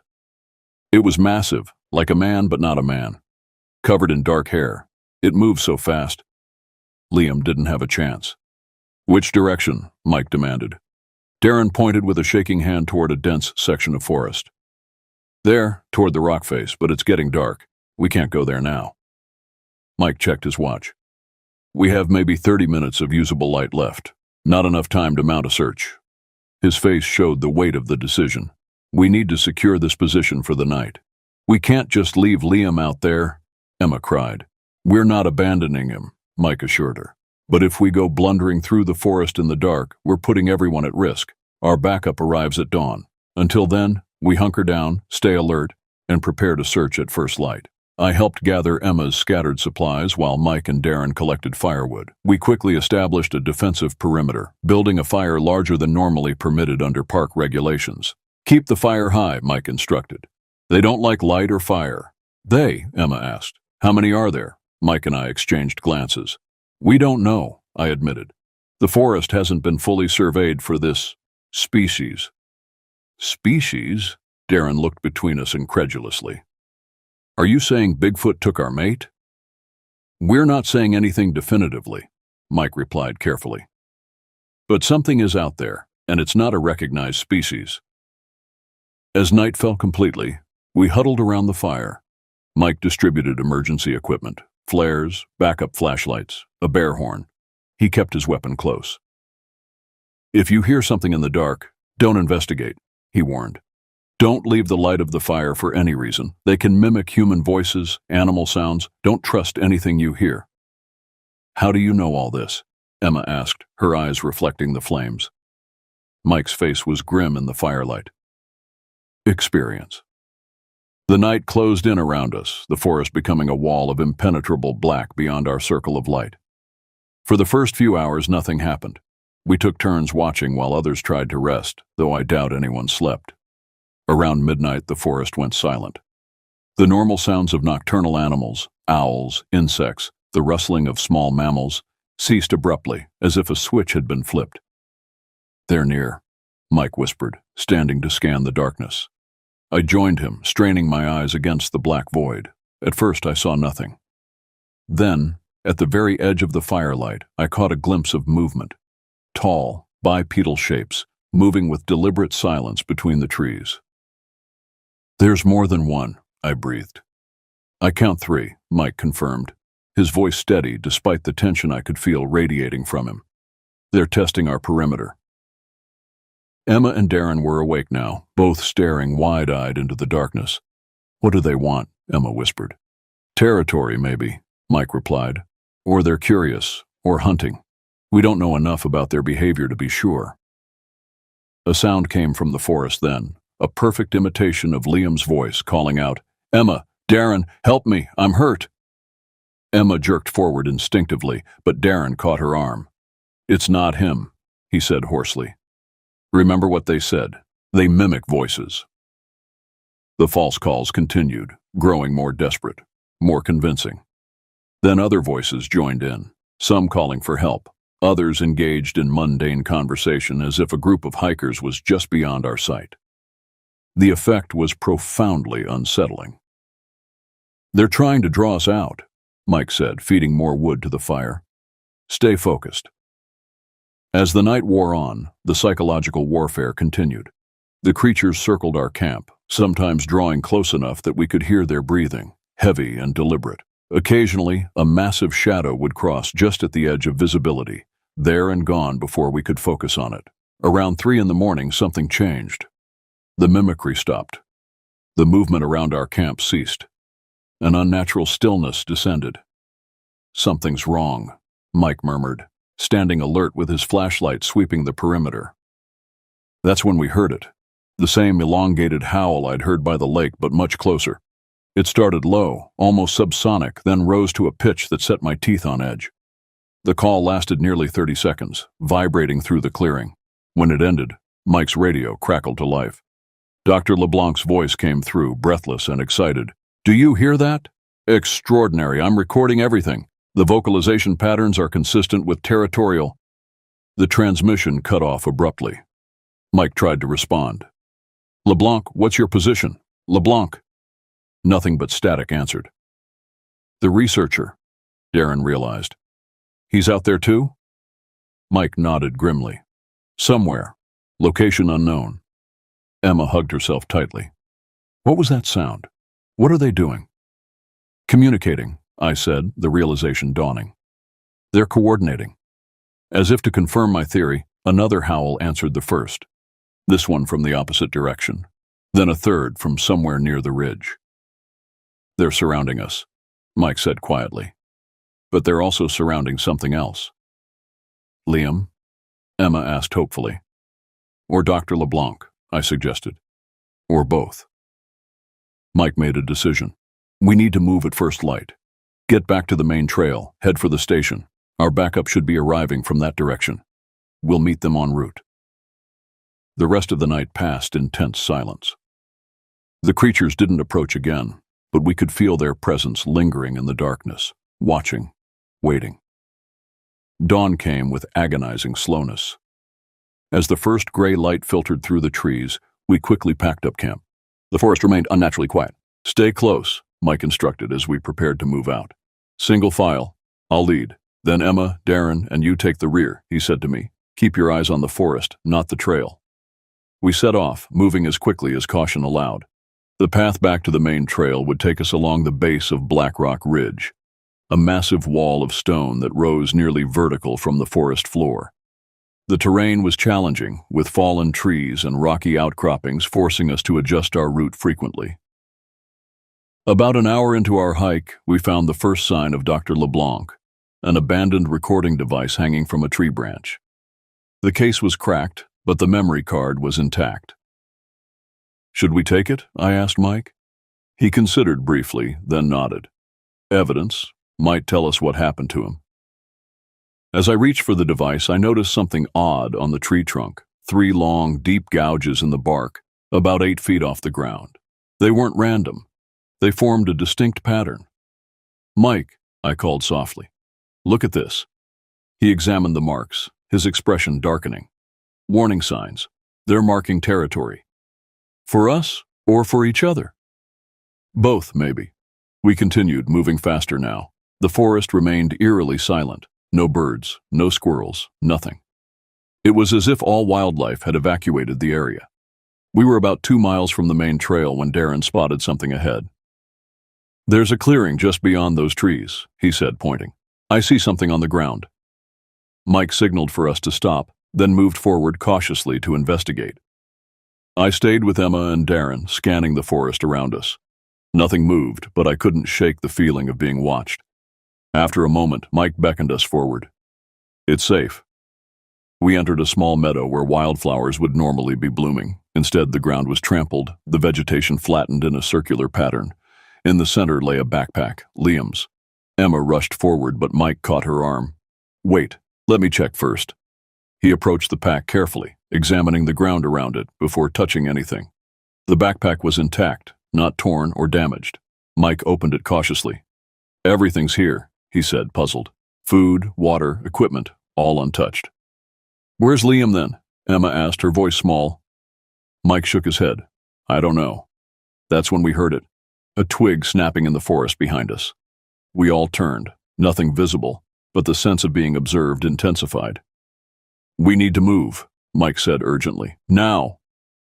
We hurried across the clearing, Darren carrying Liam's pack in addition to his own. As we reached the far side, a movement caught my eye, something large shifting position in the tree line we'd just left. I froze, staring hard at the spot. For a moment I saw nothing. Then, as if materializing from the forest itself, a figure emerged partially from behind a massive pine. It stood at least 8 feet tall, its body covered in dark, matted hair. But it was the face that paralyzed me, not quite human, not quite ape, with eyes that held an intelligence that seemed to pierce straight through me. It knew I saw it. It wanted me to see it. Mike, I whispered, unable to look away. He turned, following my gaze. His hand moved to his sidearm. Don't run, he said softly. Nobody run. The creature stepped fully into view now, its massive frame dwarfing the surrounding vegetation. It made no sound, simply watching us with those unnervingly aware eyes. Then it raised one enormous hand and pointed, not at us, but toward the ridge looming above the clearing. "It's trying to communicate," I breathed. Mike nodded almost imperceptibly. "But what is it saying?"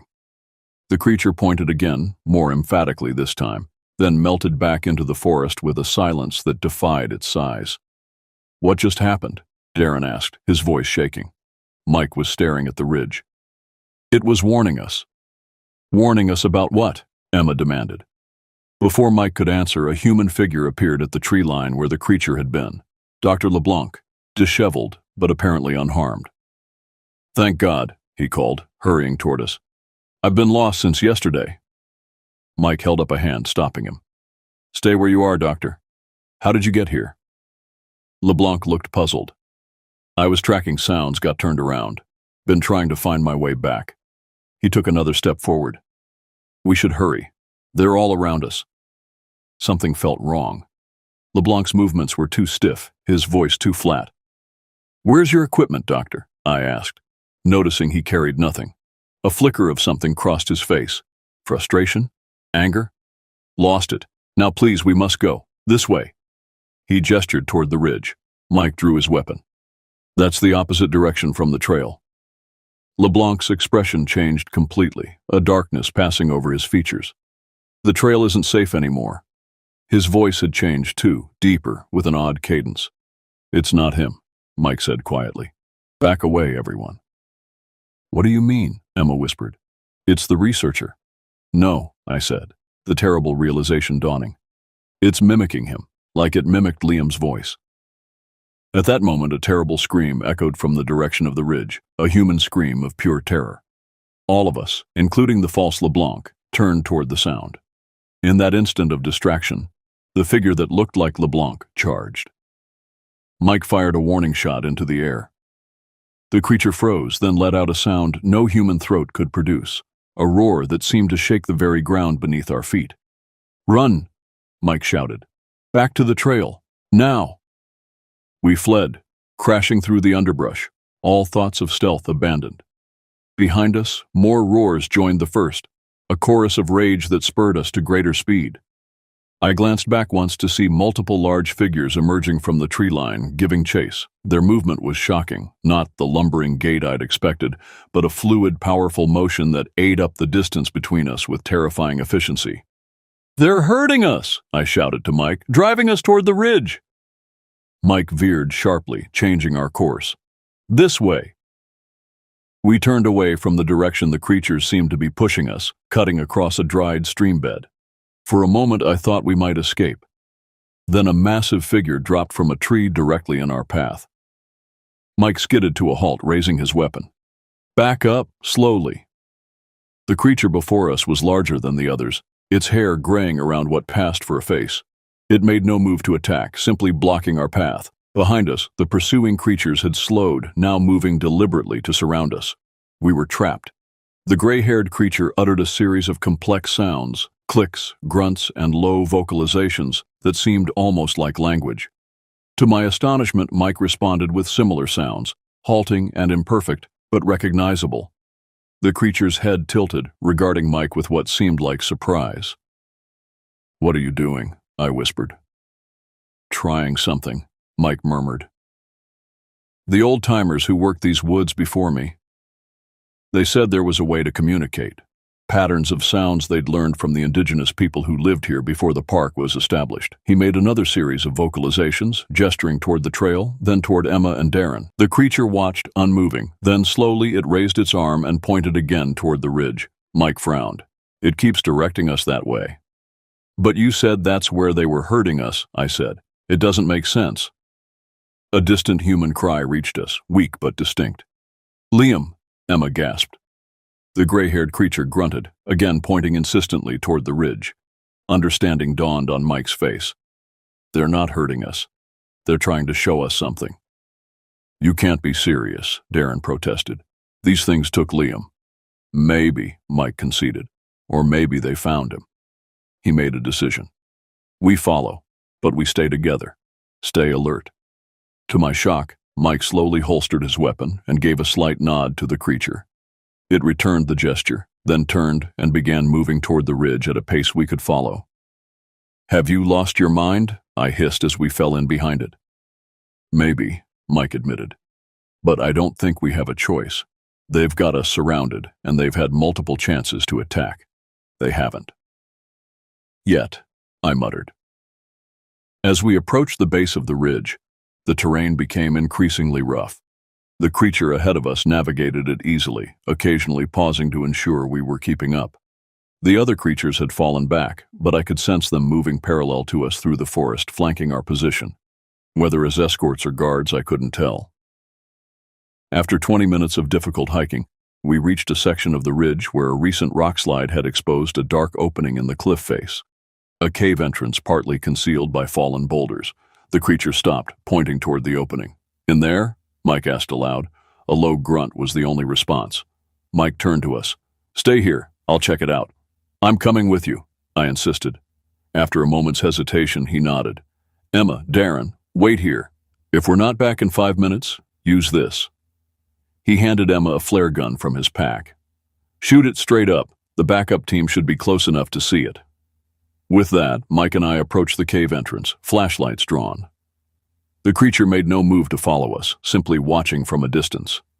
The cave opening was narrow but widened after a few feet. The air inside was cool and damp, with an earthy smell. Our flashlight beams cut through the darkness, revealing a chamber about 30 feet deep. At first, I saw nothing unusual, just a typical limestone cave with stalactites hanging from the ceiling. Then my light caught something near the back wall, a huddled human form. "There," I pointed, moving forward quickly. It was Liam, unconscious but alive. Beside him lay another figure, Dr. LeBlanc, in similar condition. "They're both here," I called back to the entrance, where Emma and Darren waited anxiously. As Mike checked their vital signs, I examined the cave. Something wasn't right. The floor was too smooth in places, the walls showing signs of what looked like tool marks. "They're alive," Mike confirmed. "No obvious injuries beyond some scrapes and bruises. They seem to be drugged or sedated somehow." I pointed my light at the back wall where my suspicions were confirmed. Crude symbols had been carved into the stone. Some looked ancient, others more recent.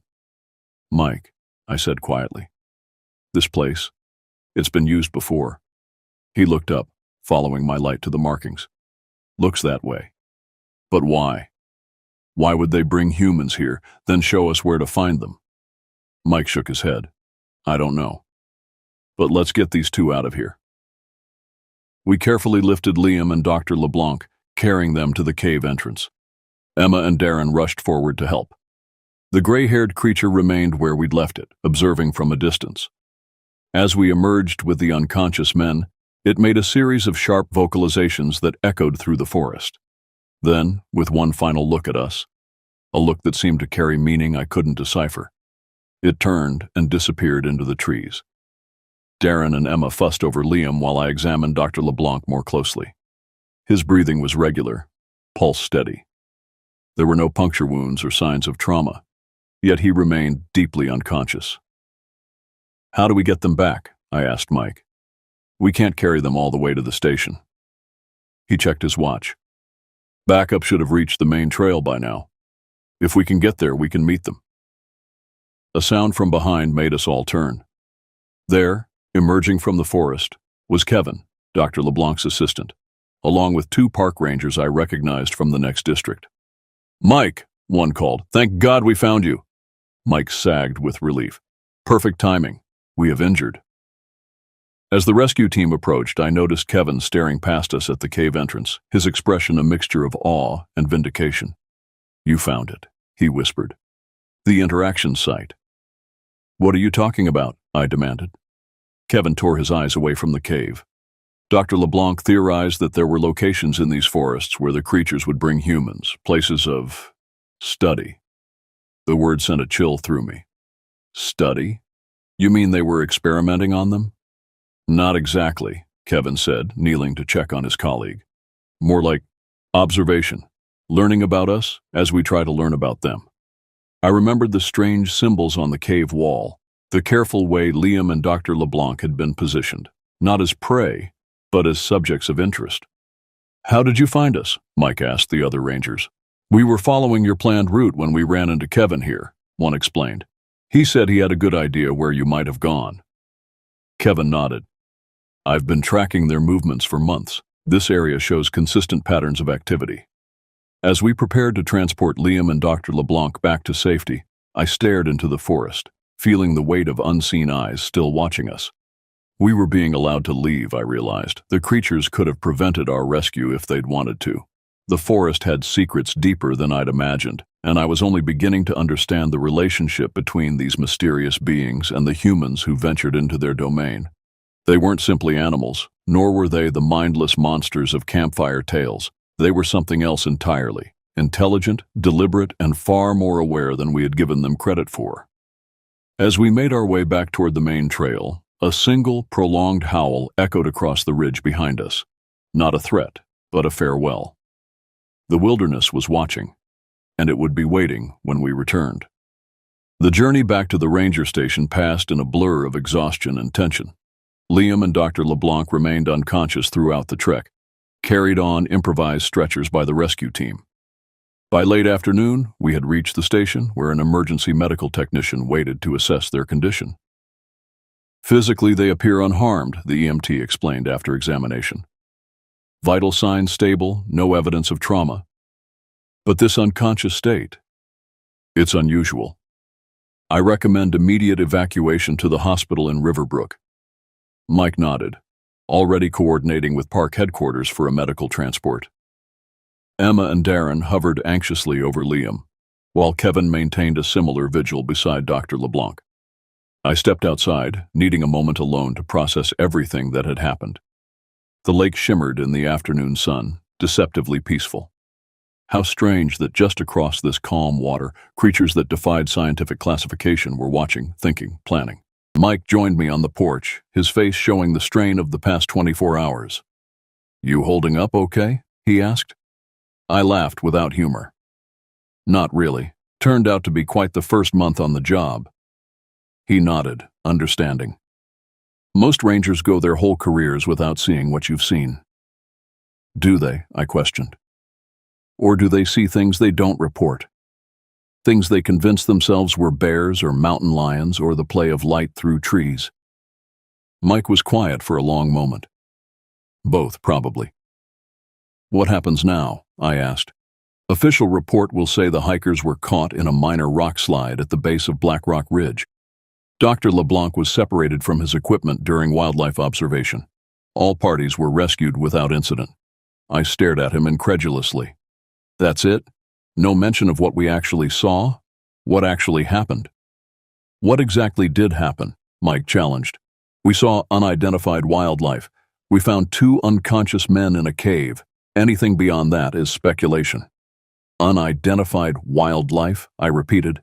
"That creature stood 8 feet tall and communicated with us. It led us to the cave deliberately." Mike's voice lowered. "And if we put that in an official report, what do you think would happen? Best case scenario, we're assigned psychological evaluations and transferred. Worst case, the story gets out and every Bigfoot hunter and cryptid enthusiast in the country descends on Wanisha Forest."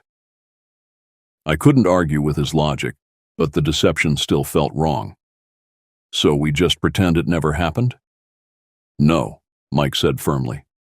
"We remember, we learn, we adapt how we manage this forest and protect its visitors. But we don't expose what's out there to a world that would either destroy it or turn it into a circus." The medical transport arrived within the hour, loading Liam and Dr. LeBlanc for the journey to Riverbrook Hospital. Emma and Darren went with them, both still shaken but grateful their friend had been found alive. Kevin remained behind, insisting on retrieving Dr. LeBlanc's equipment from their research cabin. I accompanied him, partly out of duty and partly because I had questions only he might answer. "You weren't surprised by any of this," I observed as we gathered the scientific instruments.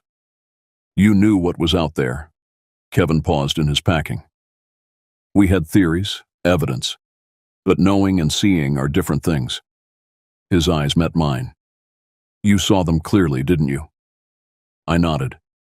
"The one that led us to the cave. I saw it face to face. It was Intelligent, Kevin finished. Aware. Present in a way most animals aren't. What are they? I asked directly. Kevin resumed packing, choosing his words carefully. Dr. LeBlanc believes they're an undocumented primate species that evolved alongside humans but took a different evolutionary path, one favoring concealment and avoidance rather than technological development. But that level of intelligence, they should have been discovered by now. Should they? Kevin challenged. Think about it, a species with human-level intelligence dedicated to remaining hidden. They'd understand our patterns, our psychology. They'd know exactly how to stay just beyond the edge of discovery. I considered this. But why reveal themselves to us yesterday? Why lead us to Liam and Dr. LeBlanc? Kevin zipped his bag thoughtfully. That's the question that will keep Dr. LeBlanc busy for years. Maybe it was compassion, maybe curiosity, or maybe they were sending a message. What kind of message? That they could have kept Liam and Dr. LeBlanc if they wanted to. That finding them was a privilege, not a right. Kevin shouldered his pack. Either way, Dr. LeBlanc will be thrilled when he wakes up.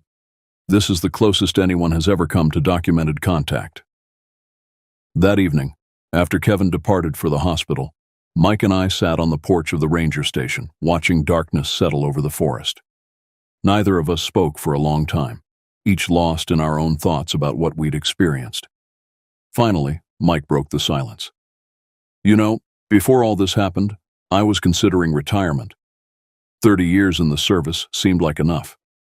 And now? I asked. He gazed out at the darkening tree line. Now I think someone needs to stay who knows the truth. Someone who understands that this forest has guardians that don't appear on any wildlife management plan. I nodded, understanding.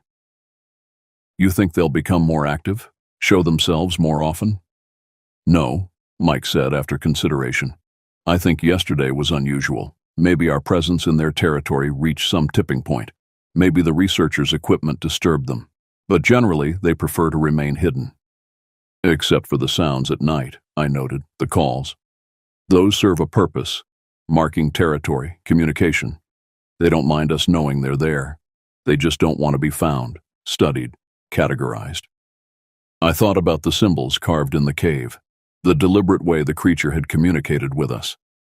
It's like they're just beyond our understanding, not quite animals, but not quite like us either. Mike nodded. The indigenous people who lived here before European settlement had stories about them. They called them the Old Ones, or the people of the forest. They didn't see them as animals to be hunted or feared, but as neighbors to be respected. Neighbors with very different boundaries, I observed. Exactly, Mike agreed, and understanding those boundaries is part of our job now. 2 days later, we received word from the hospital. Liam had regained consciousness with no memory of what had happened after he left camp to investigate a noise. Dr. LeBlanc remained unconscious, his condition unchanged. A week passed. The forest returned to its normal rhythm, or what passed for normal now that I knew what lurked among the ancient trees. I found myself listening differently to the sounds at night, watching the tree line with new awareness. During my patrols, I would sometimes find signs that I would have missed or misidentified before. Unusual breaks in branches too high for deer, strange arrangements of stones that seemed deliberate, footprints quickly obscured by forest debris. One morning, I woke to find a dead rabbit placed on the porch of the ranger station. It had been killed cleanly and left in plain sight, not the work of a predator consuming prey, but a deliberate placement. A gift, Mike suggested when I showed him. Or a message. What kind of message? He shrugged. Hard to say. Maybe gratitude for respecting their privacy. Maybe a reminder that they're still watching. I thought about the complex relationship that seemed to exist between these creatures and humans who entered their domain. Not simple predator and prey, but something more nuanced. A negotiation of space and boundaries that had likely been ongoing for centuries. 2 weeks after the incident, we received news that Dr. LeBlanc had finally awakened. According to Kevin, who called from the hospital, the researcher remembered everything up to the point of recording the vocalizations, then nothing until waking in the hospital. He's already planning his return, Kevin reported. Says this is the breakthrough he's been waiting for his entire career. Mike frowned at this news. Tell him the western sector of the park is closed indefinitely due to unstable conditions at Black Rock Ridge. Official order. He won't like that, Kevin warned. I don't care, Mike replied firmly. Some boundaries need to remain in place. After the call ended, I questioned Mike's decision. You're blocking legitimate research. Don't we need to understand them better? Mike's expression was resolute. Understanding doesn't always require invading. Those creatures have managed to coexist with us by maintaining their distance. Respect goes both ways.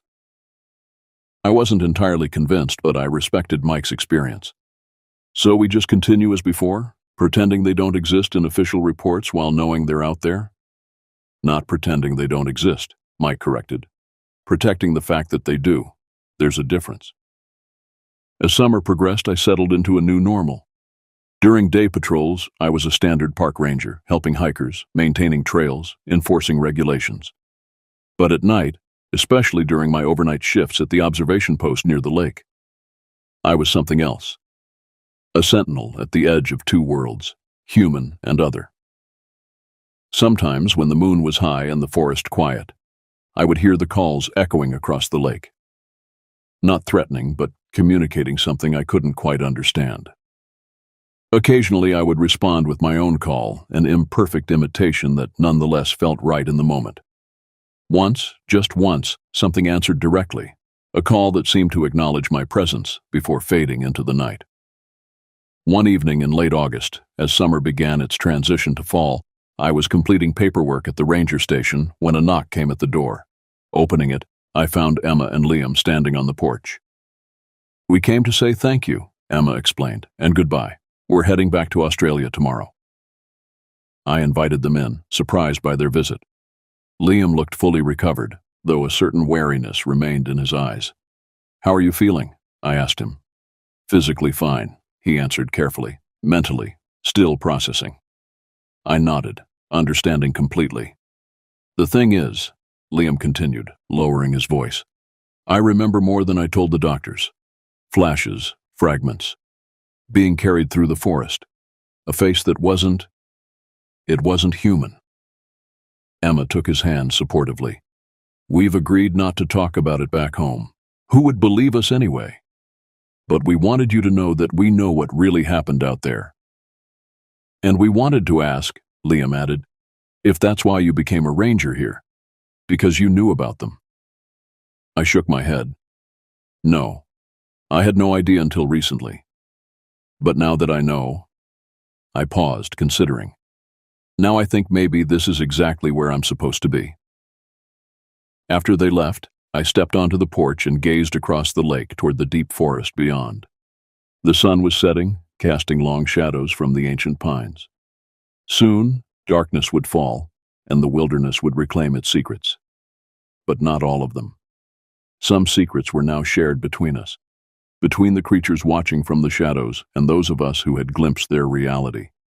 An unspoken pact had formed, a mutual understanding that transcended words. The forest had revealed itself to me, and in doing so, had changed me irrevocably. I was no longer simply a park ranger in Wanisha Forest. I had become something more, a keeper of boundaries between worlds, a guardian of mysteries that existed in the spaces between what we know and what we fear to discover. As darkness fell, a distant call echoed across the water. Long, complex, and hauntingly beautiful. An announcement of presence, a claiming of territory. And in my own way, without fully understanding why, I answered. The first snow of winter came early to Wanisha Forest, blanketing the pines in crystalline white and transforming the landscape into something from a fairy tale. The ranger station, with its wooden beams and stone fireplace, stood as an island of warmth in the frozen wilderness. 6 months had passed since my encounter with the creatures, whom Mike had taken to calling the Katuk, a name borrowed from local indigenous legends. In that time, I had learned to read the forest differently, to recognize the subtle signs of their presence. Branches broken in particular patterns, stones arranged in ways no natural process could explain, the occasional print quickly obscured by weather or deliberately wiped away. Dr. LeBlanc had made a full recovery but had not returned to Wanisha, his research permit mysteriously delayed by bureaucratic complications that Mike never quite explained. Kevin maintained contact, occasionally sending carefully worded emails asking about wildlife activity that we both understood was code for something else. The winter months had brought a new stillness to the forest. Visitor numbers dwindled to the occasional hardy backpacker or cross-country skier. The Katuk, too, seemed to retreat deeper into the wilderness, their calls less frequent as the cold set in. I had almost convinced myself that life had returned to normal when the Canadian researchers arrived. They came without warning, 3 men and 2 women from the University of British Columbia, led by a professor named Dr. Eleanor Morrison. Their paperwork was impeccable, their permits in order. They claimed to be studying winter adaptation in mammals, but their equipment, thermal cameras, sophisticated audio recording devices, DNA collection kits, suggested other interests. "I don't like it," Mike said as we watched them unload their gear into one of the research cabins. "Their paperwork is too perfect. Someone pulled strings to get them in here without the usual review." "Dr. LeBlanc?" I suggested. Mike shook his head. "He would have given us a heads up. This is someone else." Dr. Morrison approached as we stood observing, her breath clouding in the cold air. She was in her 50s, with silver-streaked dark hair and sharp eyes that missed nothing. "Ranger Blackwater," she greeted Mike, then nodded to me. "And you must be the new ranger I've heard about. The one who had that interesting experience at Black Rock Ridge." My breath caught. The official report had mentioned nothing about what we'd really encountered. "Standard rescue operation," I replied carefully. "Nothing interesting about it." Dr. Morrison smiled, but it didn't reach her eyes. "Of course. Well, we look forward to a productive research season. The winter ecology of Wenetia is sadly understudied." As she walked away, Mike murmured, "They know. Someone told them." "Kevin, maybe?" I suggested. "Maybe. Or someone at the hospital. Or one of the Australians. Doesn't matter now. They're here and they're looking for the Katuk." That night, I volunteered for the overnight shift at the observation post. The small cabin, perched on a ridge overlooking the lake, offered a panoramic view of the forest below. With the full moon reflecting off the snow, visibility was exceptional. The landscape transformed into an otherworldly palette of silver and blue-black shadows. I kept the cabin dark, not wanting my presence to be too obvious. Through binoculars, I could see lights still burning in the researchers' cabin across the lake. They were working late, preparing for something. Around midnight, movement caught my eye. 3 figures emerging from the researchers' cabin, their headlamps creating bobbing points of light in the darkness. They headed toward the Western Trail, the same path that led eventually to Black Rock Ridge. I grabbed my radio.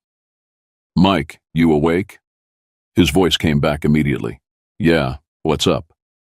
3 of the researchers are heading out on the Western Trail, night expedition." A pause. "That violates protocol. No night research without explicit approval. Want me to intercept?" Another pause. "No. Follow at a distance. See what they're up to.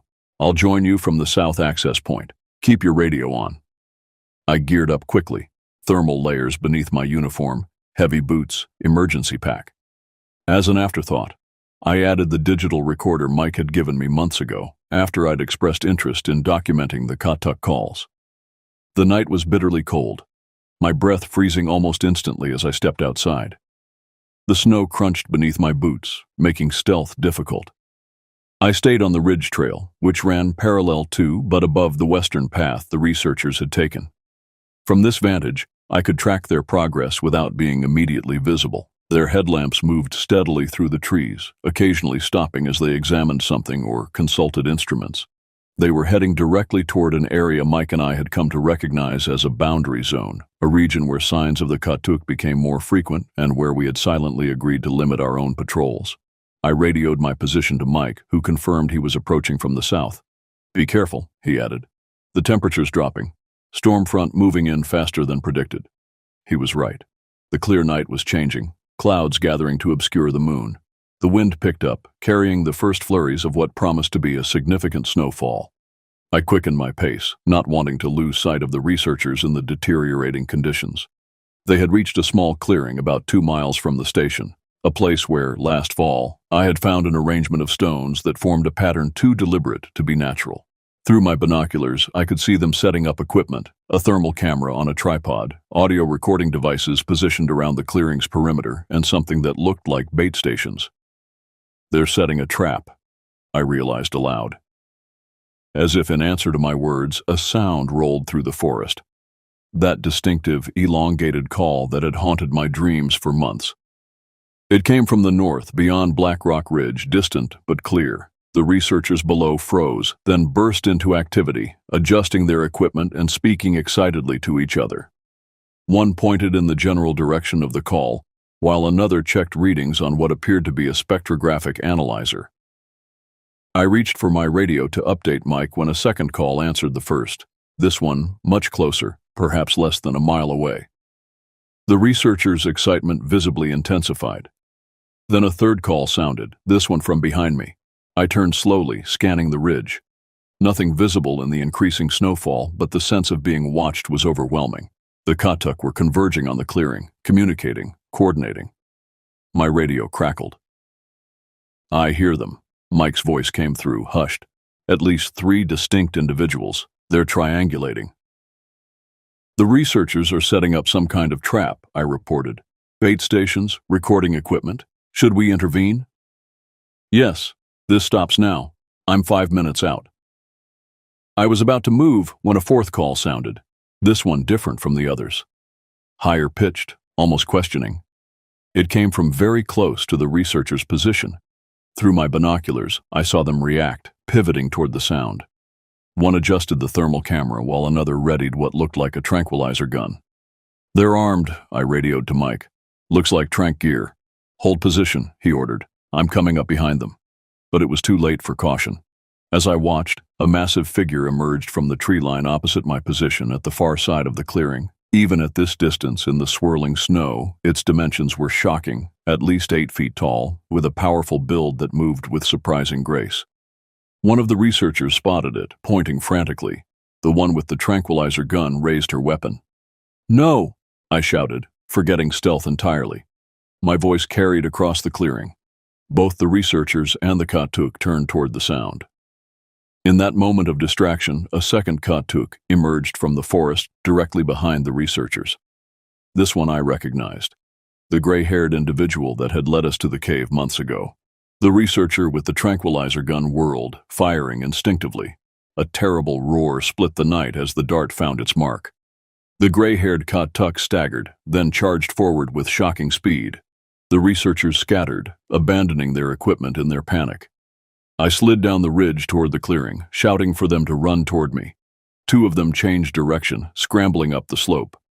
The third, Dr. Morrison herself, stood her ground, calmly loading another dart. "Dr. Morrison," I called, "get out of there now."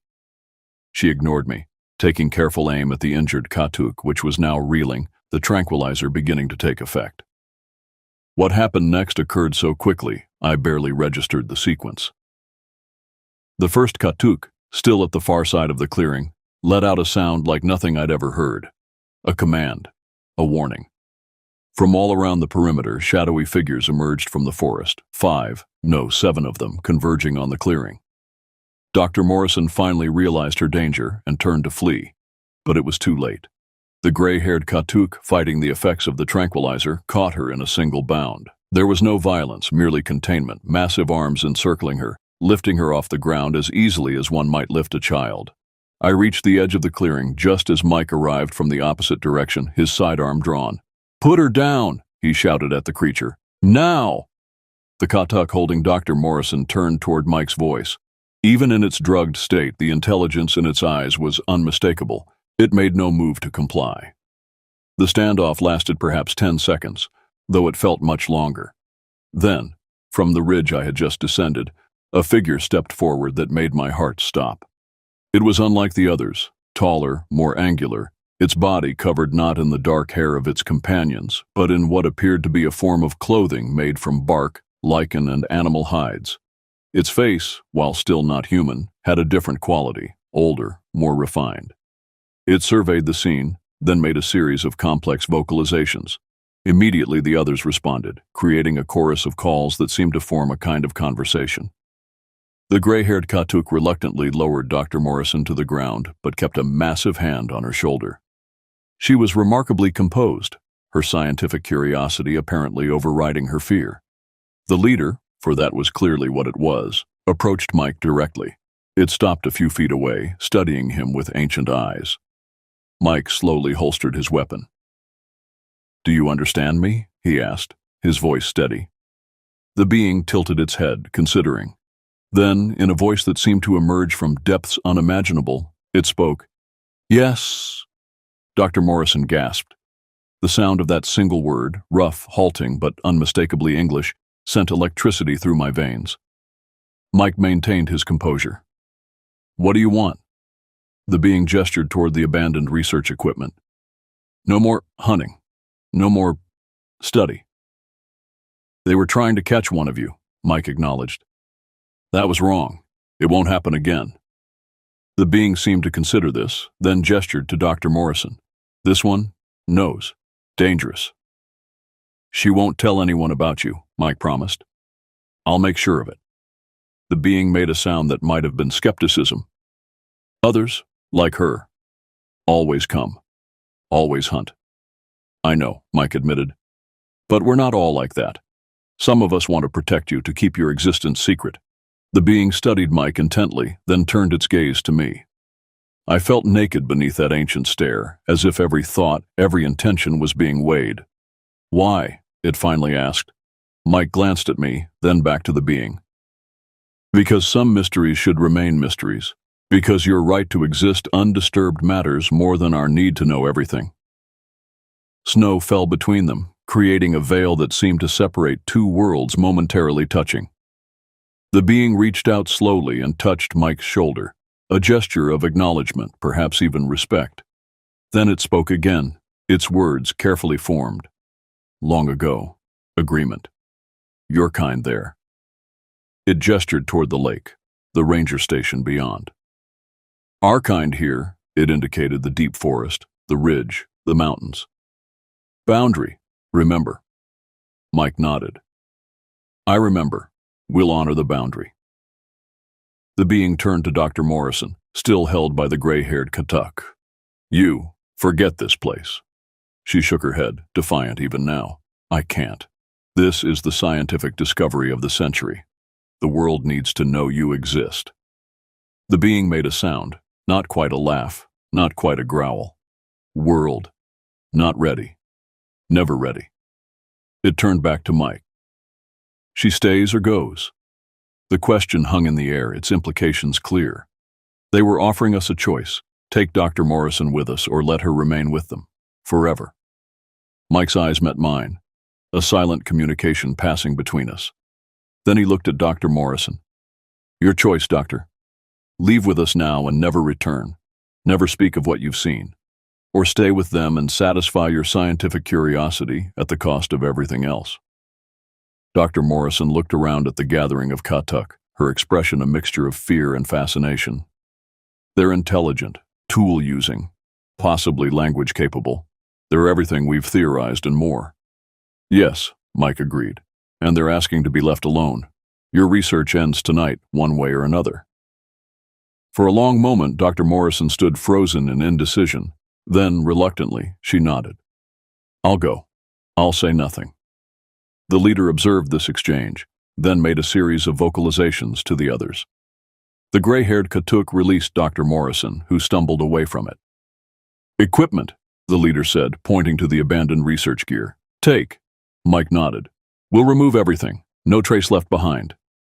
The being seemed satisfied. It turned to leave, then paused, looking back at us one final time. "Watch. Always watch." With that, it melted into the snowy forest, the others following like shadows returning to darkness.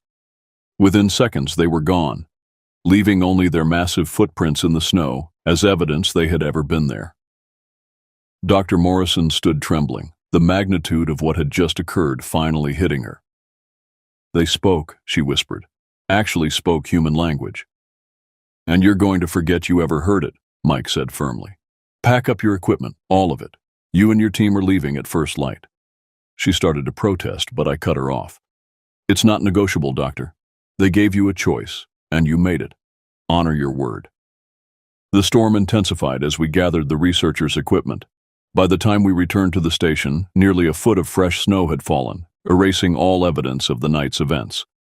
Dr. Morrison and her team departed the next morning, their research officially terminated due to severe weather conditions and equipment failure. Mike made it clear that any attempt to publish or speak about what they had encountered would result in immediate legal action for permit violations and unauthorized research activities.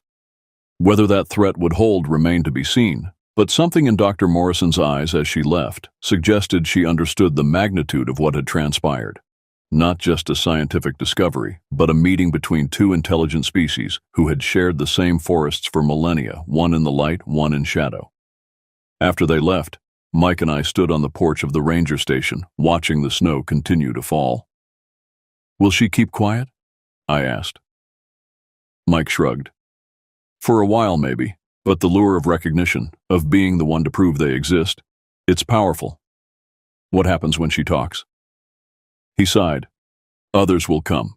They always do. And we'll be here to maintain the boundary, to protect what needs protecting." "On both sides," I added. Mike nodded, understanding.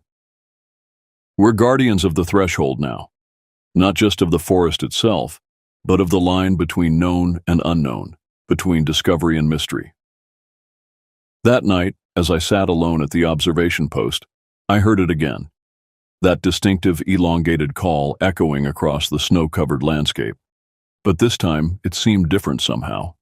Not a territorial claim or a communication between the Katuk, but a message meant for human ears. I raised my digital recorder, capturing the complex vocalizations that carried through the winter air. When it ended, I played it back, listening carefully to the nuances, the patterns. Then, using the techniques Mike had taught me, I crafted my own response. Clumsy and imperfect, but recognizable.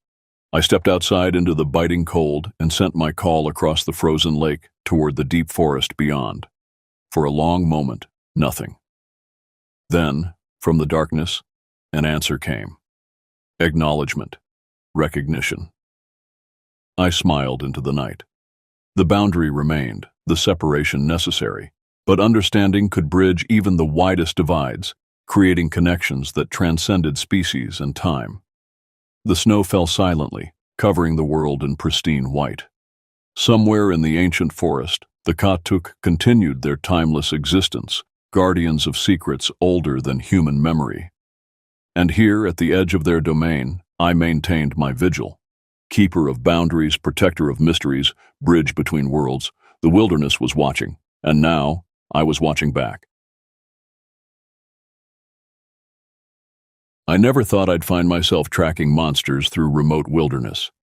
Yet here I was, a park ranger at Whispering Pines National Forest, with a cabin by a lake and a job description that included everything from trail maintenance to search and rescue operations. My name is Natanoj, an ancient name meaning guardian of the forest, according to my grandmother, who claimed we had distant Native American ancestry.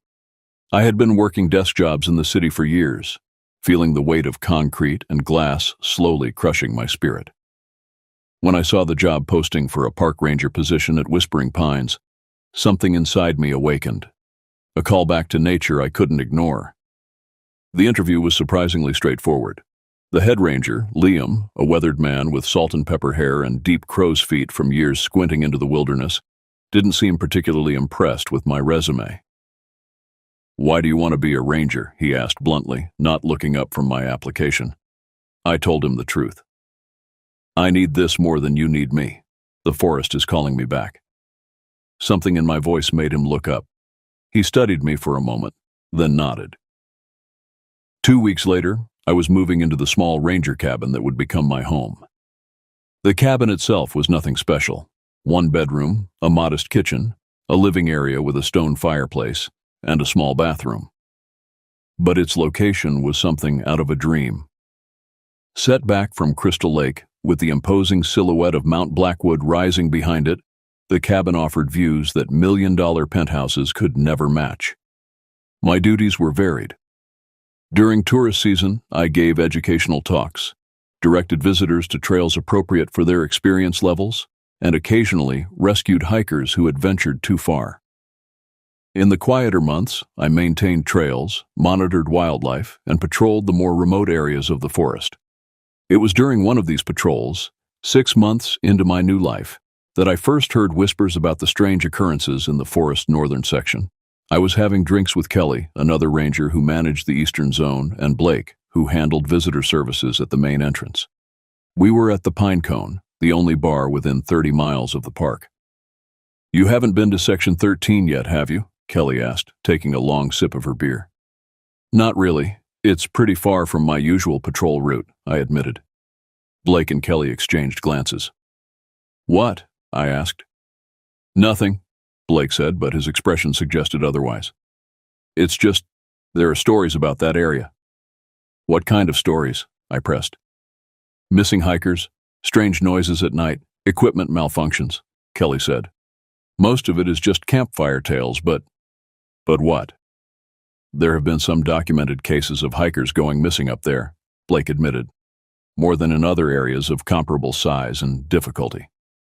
"And then there are the staircases," Kelly added quietly. "The what?" "Old staircases in the middle of the forest, leading nowhere. Some of the senior rangers say they're just remnants of old Forest Service structures, but they appear and disappear," Blake finished. "At least that's what they say." I laughed, but neither of them joined in. "You're serious?" "Look," Kelly leaned forward. "I've been a ranger here for 5 years. I've seen some things I can't explain. I'm not saying it's supernatural, but there's something not right about that section of forest." "And the Wendell brothers," Blake added. "Who?" "2 hikers who went missing last summer, brothers from Australia. Experienced outdoorsmen. They went into Section 13 and never came out. The search went on for weeks. We found one of their backpacks," Kelly said, "sitting at the top of a stone staircase in the middle of nowhere. No tracks around it, no sign of the brothers." I felt a chill run through me. But that could be explained. Maybe they dropped it and animals moved it. "To the top of a staircase?"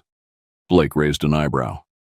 "A staircase that wasn't there when the search party went through that area the day before?" I was about to respond when the bar door opened, letting in a gust of cold air. Liam walked in, nodding to a few regulars before spotting us. "Filling our new colleague with horror stories?" he asked, pulling up a chair. Kelly and Blake looked sheepish. "Just some local legends," Blake muttered. Liam's expression hardened slightly. "Those legends can cause real problems when they get out of hand. We've had thrill seekers putting themselves in danger trying to find these supposed phenomena." He turned to me. "Section 13 is remote and can be dangerous for unprepared hikers. That's why we have more incidents there. Nothing supernatural about it." The conversation shifted to more mundane matters after that, but I couldn't stop thinking about those staircases. That night, I dreamed of stone steps rising through misty forest, leading up into darkness. A week later, I found myself assigned to join a routine patrol of Section 13. Budget cuts meant we were shuffling responsibilities, and I would be accompanying Liam himself. The morning we set out was crisp and clear. Fall was setting in, painting the forest in fiery reds and golds. We took a ranger vehicle as far as the service road allowed, then continued on foot. "This area was logged heavily in the 1940s, Liam explained as we hiked. Then it was designated as wilderness. Not many trails, mostly game paths. The terrain grew steeper as we climbed, the forest denser. Old growth trees towered above us, their canopies filtering the sunlight into dappled patterns on the forest floor. There was a primeval feeling here, as if we had stepped back in time. "Watch your step," Liam warned as we crossed a small stream. "These rocks get slippery." As we continued, I noticed Liam checking his GPS more frequently. "Problem?" I asked. "Signal's spotty up here, always has been." He tapped the device. "Technology doesn't always play nice in Section 13. There was something in his tone that made me wonder if he believed the stories more than he let on. We reached a clearing around midday and stopped to eat lunch. As we sat on fallen logs, I decided to broach the subject. "So, about those staircases," Liam sighed. "I knew you'd bring that up. Are they real?" He was quiet for a long moment. "There are structures in these woods that don't appear on any Forest Service maps. Some look like staircases. Most are probably remnants of old fire lookouts or settler cabins. Most? I pressed. Liam met my gaze. I've been a ranger here for 25 years. I've seen things I can't explain. But spreading ghost stories doesn't help anyone. It just puts more people at risk when they come looking for thrills. Have you ever seen a staircase appear where there wasn't one before? He packed away his lunch without answering. We should keep moving. I want to check the North Ridge before heading back. We continued in silence. The forest seemed to grow darker the further we went, despite the clear sky above. The trees here were massive, their trunks wider than my cabin. Moss hung from branches like green curtains, and ferns carpeted the ground. This is old growth, Liam said, his voice hushed. Never been logged. Some of these trees are over 800 years old. I felt small among these ancient giants, a mere visitor in their domain. My boots crunched on fallen needles, the sound seeming to echo despite the dense vegetation. Did you hear that? I stopped suddenly. What? I thought I heard footsteps, heavy ones. Liam listened intently. Probably a deer or a bear. Keep your bear spray handy. We moved on, but I couldn't shake the feeling that we were being watched. The sensation grew stronger as we approached the North Ridge, a prickling awareness crawling up my spine. And then I saw it. Through a gap in the trees, silhouetted against the sky, a tall humanoid figure standing atop the ridge. Too tall to be human, too upright to be a bear. Liam, I whispered, pointing. But when he looked, the figure was gone. Probably just a tree stump, he said. But his hand moved to the rifle on his shoulder, and his pace quickened as we continued toward the ridge. We reached the top as the sun was beginning its descent. The view was spectacular, miles of unbroken forest stretching to distant mountains. But my attention was drawn to something else. In a small clearing about 50 yards away stood a staircase made of stone, rising from the forest floor and leading to nowhere. Don't approach it, Liam said sharply when he saw the staircase. I froze, my foot half raised to take a step toward the structure. Why not? Liam's expression was grim. Just trust me on this. The staircase stood alone in the small clearing, as if waiting for someone to climb its steps. It was made of weathered gray stone, about 12 steps high, leading to an empty platform. No railings, no supports visible. Just stairs rising from the earth, ending in midair. How is that even standing? I asked, keeping my distance as instructed. It should collapse without support. That's one of the questions no one has a good answer for, Liam admitted.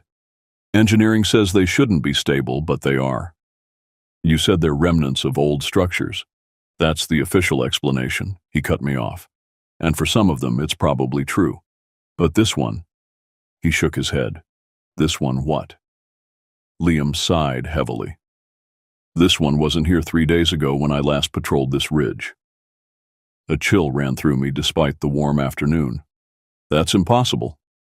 I know what I saw and didn't see. His tone left no room for argument. We should head back. It'll be dark in a few hours. As we turned to leave, I couldn't resist taking one last look at the staircase. For a moment, I thought I saw a dark figure standing at the top, watching us. But when I blinked, there was nothing there. The journey back was tense and silent. Liam moved with purpose, checking his compass frequently. Once he stopped suddenly, holding up a hand for me to do the same. We stood perfectly still, listening to the forest. I heard nothing unusual, but Liam's expression was alert, wary. After what seemed like minutes, he relaxed slightly, and we continued. I wanted to ask what he'd heard, but something in his demeanor discouraged questions. When we finally reached the ranger vehicle, the sun was sinking behind the mountains, casting long shadows across the landscape. Liam seemed to breathe easier once we were inside the car. We don't talk about what we saw today, he said as he started the engine. Not to visitors, not to other rangers who haven't been to Section 13. Understood? I nodded, though questions burned in my mind. That night I called my friend Mac in Toronto. We'd been close since college, and he'd visited me at the cabin a month after I started the job. As a wildlife photographer, he shared my love of the outdoors, but had a more skeptical mindset. A staircase in the middle of nowhere? He laughed after I told him what I'd seen. Sounds like someone's idea of an art installation. Liam said it wasn't there 3 days ago, I insisted. Memory is fallible, man. He probably just missed it before. Maybe. I wasn't convinced. But there's something strange about that section of forest, and Liam's reaction was intense. Old rangers love their mysteries, Max said dismissively. Keeps the job interesting. After we hung up, I sat on my porch watching the moonlight reflect off Crystal Lake. Something moved at the edge of the trees, probably a deer coming to drink. But I couldn't shake the image of that tall figure I'd glimpsed on the ridge. Too tall to be human, too upright to be a bear. Sleep came fitfully that night, filled with dreams of stone steps rising endlessly into darkness and massive footprints in the forest floor. The next morning I found a note tacked to my door. The handwriting was spidery and unfamiliar. Many have seen what you saw. Few speak of it. The Ancient One walks in those woods. Stay away from the staircases. They are not meant for the living. I crumpled the note, telling myself it was just someone's idea of a joke. But a seed of unease had been planted, and it was beginning to grow. Over the next few weeks, I threw myself into my regular duties, deliberately avoiding any mention of Section 13 or the staircase. But I found myself drawing strange looks from some of the senior rangers. Had Liam told them what we'd seen, despite his insistence on secrecy? One evening, while filing reports in the main office, I overheard a conversation between 2 search and rescue volunteers. Another hiker missing near Blackwood Ridge, one said. 3rd one this month. Same area as the others? Asked the second. Yep, Section 13. Rangers are organizing a search for tomorrow. I felt a chill. Blackwood Ridge was where Liam and I had seen the staircase. The next morning, I volunteered for the search party. Liam gave me a warning look but didn't object. We set out at dawn, a group of 6 rangers and volunteers split into 3 teams. I was paired with Kelly, and we were assigned to the eastern approach to Blackwood Ridge. You've been there before, right? Kelly asked as we hiked. To Section 13? Once, with Liam. She nodded knowingly. Did you see anything unusual? I hesitated, remembering Liam's warning. Like what? You know what I mean, she said, her voice dropping. The stairs, or him. My heart skipped. Him. The woodsman, the walker, whatever you want to call it. Most people around here just call it Bigfoot, but that's not right. It's something else. I thought of the tall figure I'd glimpsed. I might have seen something, I admitted. But it was probably just a tree or shadow. Kelly gave me a hard look. We both know better than that. Before I could respond, our radios crackled to life. One of the other teams had found something, a backpack belonging to the missing hiker. We adjusted our course to rendezvous with them. The backpack had been found near a small stream, sitting neatly on a fallen log, as if placed there deliberately. The contents were undisturbed: water bottle, granola bars, map, first aid kit. No sign of struggle or wildlife interference. It's like they just set it down and walked away, observed one of the volunteers. Or were taken, I thought, but didn't say. We expanded our search outward from the backpack. Hours passed with no further sign of the missing hiker. The forest seemed to grow denser, the light dimmer despite the clear sky overhead. Sounds were muffled, as if the trees themselves were absorbing them. And then I saw it again, a staircase of gray stone half hidden among the trees. Not the same one I'd seen with Liam. This one was smaller, narrower, with moss growing between the stones. Kelly, I called softly. Over here. She approached cautiously, her expression changing when she spotted the stairs. Don't get too close, she warned. Why is everyone so afraid of them? I asked. They're just stairs. Are they? Kelly's eyes never left the structure. Look around you, these woods are ancient. They hold secrets we don't understand. That's not an answer, she sighed. The stories say they're doorways, thresholds between our world and somewhere else. The missing hikers? Some say they climbed the stairs when they shouldn't have. That's ridiculous, I scoffed, but even as I said it, I felt drawn to the staircase, a strange compulsion to climb those weathered steps. Kelly grabbed my arm. We need to keep searching. The others are waiting. As we turned to leave, a sound echoed through the trees. A long, low whistle that was neither bird nor human. It was answered by another from the opposite direction, Then another from behind us. "We need to go," Kelly said urgently. "Now." We hurried back toward the rest of the search party, the whistles following us through the trees. I glanced back once and saw something moving in the shadows, tall, dark, and fast. Much faster than a human could move through the dense underbrush. By the time we reached the others, the whistling had stopped. No one else had heard it, or at least no one admitted to hearing it. The search continued until dusk with no further signs of the missing hiker. That night, back in my cabin, I researched local folklore about the forest. Most sources mentioned Native American legends of a protective spirit that guarded the wilderness, but nothing about staircases or whistling shadows. As I was about to give up, an email arrived from Mac. The subject line read simply, "You need to see this." The email contained a link to an obscure forum dedicated to parkranger experiences. A post from 3 years ago, written by someone claiming to be a former ranger at Whispering Pines, detailed encounters with stone staircases and a tall, dark figure that seemed to guard them. The ranger wrote about whistling sounds used for communication and described finding hikers' belongings neatly placed near streams or on logs. Most disturbingly, they claimed to have once glimpsed a hiker climbing one of the staircases, a hiker who was never seen again. The post ended abruptly with no follow-up comments from the author. According to a forum administrator, the account was deleted shortly after posting. I was still pondering this when a knock came at my door. It was Liam, his face grave in the porch light. "We need to talk," he said. "There's something you should know about Section 13. Liam refused to come inside. Instead, he motioned for me to join him on the porch.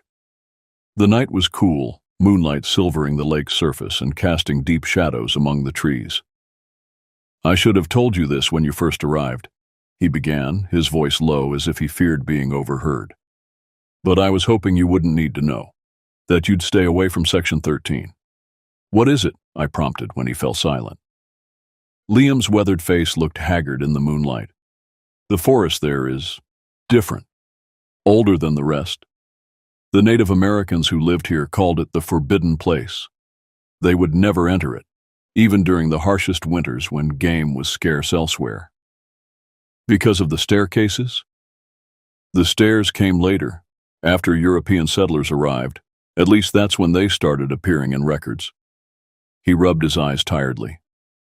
"The first documented sighting was in 1879 by a lumber surveyor. He described stone steps in the middle of virgin forest, at least a day's journey from the nearest settlement." "But what are they?" I pressed. "Who built them?" "No one knows for certain. Some theorize they're remnants of structures whose wooden components rotted away. Others believe they're some kind of ritual sites, but that doesn't explain how they appear and disappear. Or why they're feared," I added. Liam nodded grimly. "There are stories, reports from reliable rangers and search personnel, of people climbing the stairs and vanishing, not just going missing in the conventional sense, vanishing while being watched." A chill ran through me. "That's impossible." "So are staircases that appear overnight," Liam countered. "Yet we both saw one." I thought of the forum post Mac had sent me. "And the figure in the woods? The one people call Bigfoot?" Something flickered in Liam's eyes, recognition and fear. "We've all seen it, some closer than others. It seems to guard the staircases, or at least the forest around them." "What is it?" "The locals call it Ancient Walker. The tribes that lived here had their own names for it." Liam looked out toward the dark tree line. "Whatever it is, it's been here longer than us, and it doesn't want us in its territory."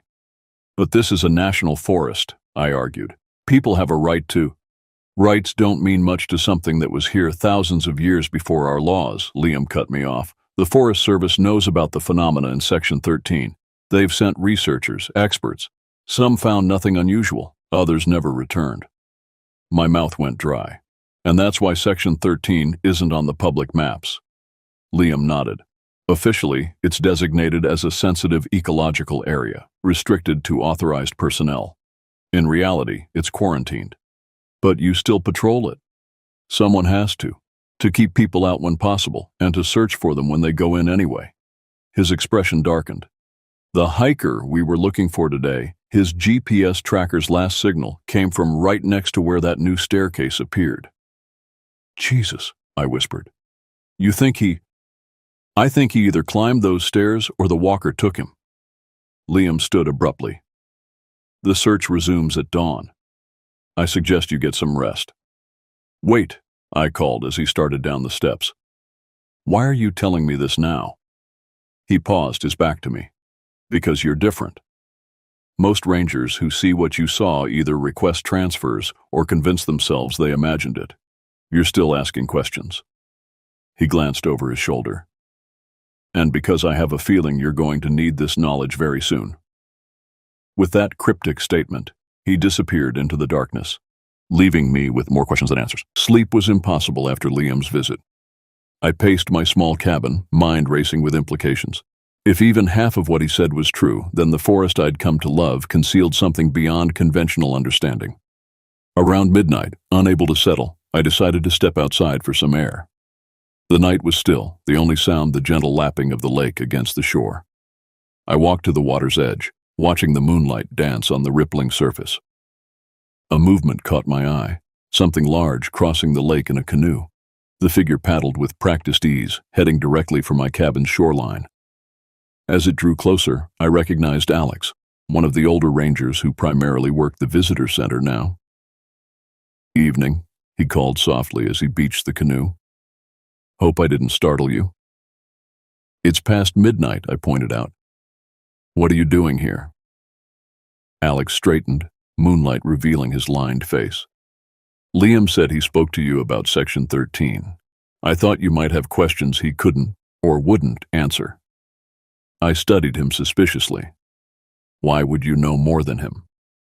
Because I've been up those stairs. Alex's voice was flat. 27 years ago, when I was green as spring leaves, I was part of a search team looking for a lost family, parents, and a young daughter. We found the stairs. I climbed them. My heart raced. What happened? Nothing, at first. At the top, I could see the forest from above the canopy, a view that shouldn't have been possible from the height of the stairs. As I stood there, the forest shifted. The light changed. I turned to come back down and the stairs were gone. That's impossible, I said automatically. Alex gave a bitter laugh.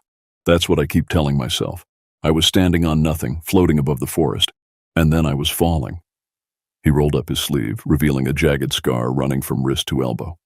I woke up at the base of a cliff 2 miles from where the stairs had been. Broken arm, concussion, no memory of how I got there. You could have fallen from the cliff, I suggested. Maybe, except for one thing. His eyes met mine. The girl we were searching for? She was sitting next to me when I woke up, unharmed but changed. She never spoke again. Her parents were never found. A cold weight settled in my stomach. What are you saying? I'm saying whatever is in those woods, whatever the stairs connect to, it doesn't play by our rules. Time, space, physics, they're all negotiable there. Alex glanced nervously at the tree line. And the walker. It's the gatekeeper. Why are you telling me this? Because Liam thinks you might be like me. Someone who can see the truth without breaking. Most can't. He pushed the canoe back into the water. Tomorrow's search? Be careful. The stairs are appearing more frequently lately, and the walker is getting bolder. Before I could ask more, Alex was paddling away, his canoe merging with the shadows on the lake. Dawn came too quickly. I joined the search party with Alex's warnings echoing in my mind. We were split into pairs again, but this time I was with Liam. Our assigned area was the northern slope of Blackwood Ridge, close to where we'd seen the staircase. The forest felt different in the morning light, less threatening, more familiar. Birds called overhead, squirrels scampered along branches, and sunlight dappled the forest floor. It was hard to reconcile this peaceful scene with the eerie phenomena described by Liam and Alex. I hear you had a visitor last night, Liam said as we hiked. Alex had some interesting stories. Liam grunted. Did he tell you about the stairs? And the girl, is it true? His experience? Yes. His interpretation? Who knows? Liam stepped carefully over a fallen log. What matters is that something happened to him up there that science can't explain, and it's still happening to others. We hiked in silence for a while, climbing steadily. The terrain grew steeper, the forest denser with old growth. By midday, we'd reached a small plateau with a commanding view of the surrounding wilderness. "We'll take our lunch here," Liam decided, shrugging off his pack. As we ate, I scanned the forest below. From this vantage point, I could see patches of color where the fall foliage was particularly vibrant. One such patch formed an almost perfect circle, an anomaly in the organic patterns of nature. "What's that?" I pointed. Liam followed my gaze, his expression hardening. "We call those fairy circles, areas where the vegetation grows differently. They come and go like the stairs." "Are they related?" "Possibly. They often appear near where stairs have been spotted." He packed away his half-eaten lunch. "We should check it out." The descent to the circle took longer than expected. The terrain was treacherous, with loose rocks and hidden drops. By the time we reached it, clouds had gathered overhead, casting the forest into premature twilight. The circle was even more striking up close, a perfect ring about 30 feet in diameter, where the foliage was brilliant red and gold, while the surrounding trees were still predominantly green. At the center stood a stone staircase, taller than the one we'd seen before, spiraling upward around a central column. "This is different," I said, approaching cautiously. "Stop," Liam commanded. "Look at the ground." I glanced down and froze. Massive footprints, at least 18 inches long, formed a path around the perimeter of the circle. They were fresh, the soil still moist where it had been compressed. "The walker," I whispered. Liam nodded grimly, unslinging his rifle. "It's been here recently." As if summoned by our words, a low whistle echoed through the trees. Another answered from a different direction, then another. The same communication Kelly and I had heard during yesterday's search. "We need to leave," Liam said urgently. "Now." We backed away from the circle, Liam keeping his rifle ready. The whistling continued, seemingly coming from all directions now. As we retreated, I glanced back at the staircase. A figure stood at the top, human-sized, wearing what looked like hiking gear. "Liam," I gasped. "Someone's on the stairs." He turned, eyes widening. "Hey!" he shouted to the figure. "This area is restricted. Come down immediately." The figure didn't respond. As we watched, it turned and continued climbing, disappearing from view despite there being nowhere to go at the top of the stairs. "No!" Liam broke into a run, heading back toward the circle. I followed, heart pounding. We reached the edge of the circle just as a tremendous crashing sound came from the forest behind us. Trees swayed and snapped as something large moved through them at incredible speed. "The walker," Liam breathed, raising his rifle. What emerged from the tree line wasn't what I expected. Over 8 feet tall, it walked upright like a man but was covered in dark, matted fur. Its face was strangely flat, almost featureless except for deep-set eyes that reflected no light. Long arms ended in hands with fingers twice the length of a human's. It stopped at the edge of the circle opposite us, regarding us with those black eyes. The stench of wet earth and decay rolled off it in waves. Liam fired a warning shot into the air. "Back off!" he shouted. The creature didn't flinch. Instead, it emitted a whistle, higher pitched than before, almost musical. The sound made my head swim, vision blurring momentarily. When my sight cleared, I saw with horror that the staircase was changing. The spiral was unwinding, steps rearranging themselves into a straight ascent that now pointed directly at us. "Run!" Liam shoved me hard away from the circle. I stumbled, smaller versions of the walker, moving with inhuman speed. "We can't stop it," Liam shouted over the din. "We need to go."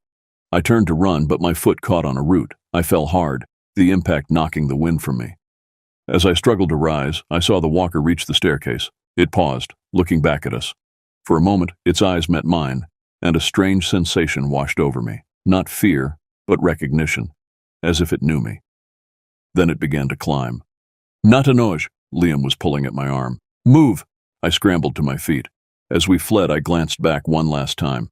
The walker had reached the top of the stairs. Like the hiker before it, it simply continued upward, disappearing into thin air. The smaller creatures circled the staircase, whistling in what sounded almost like celebration.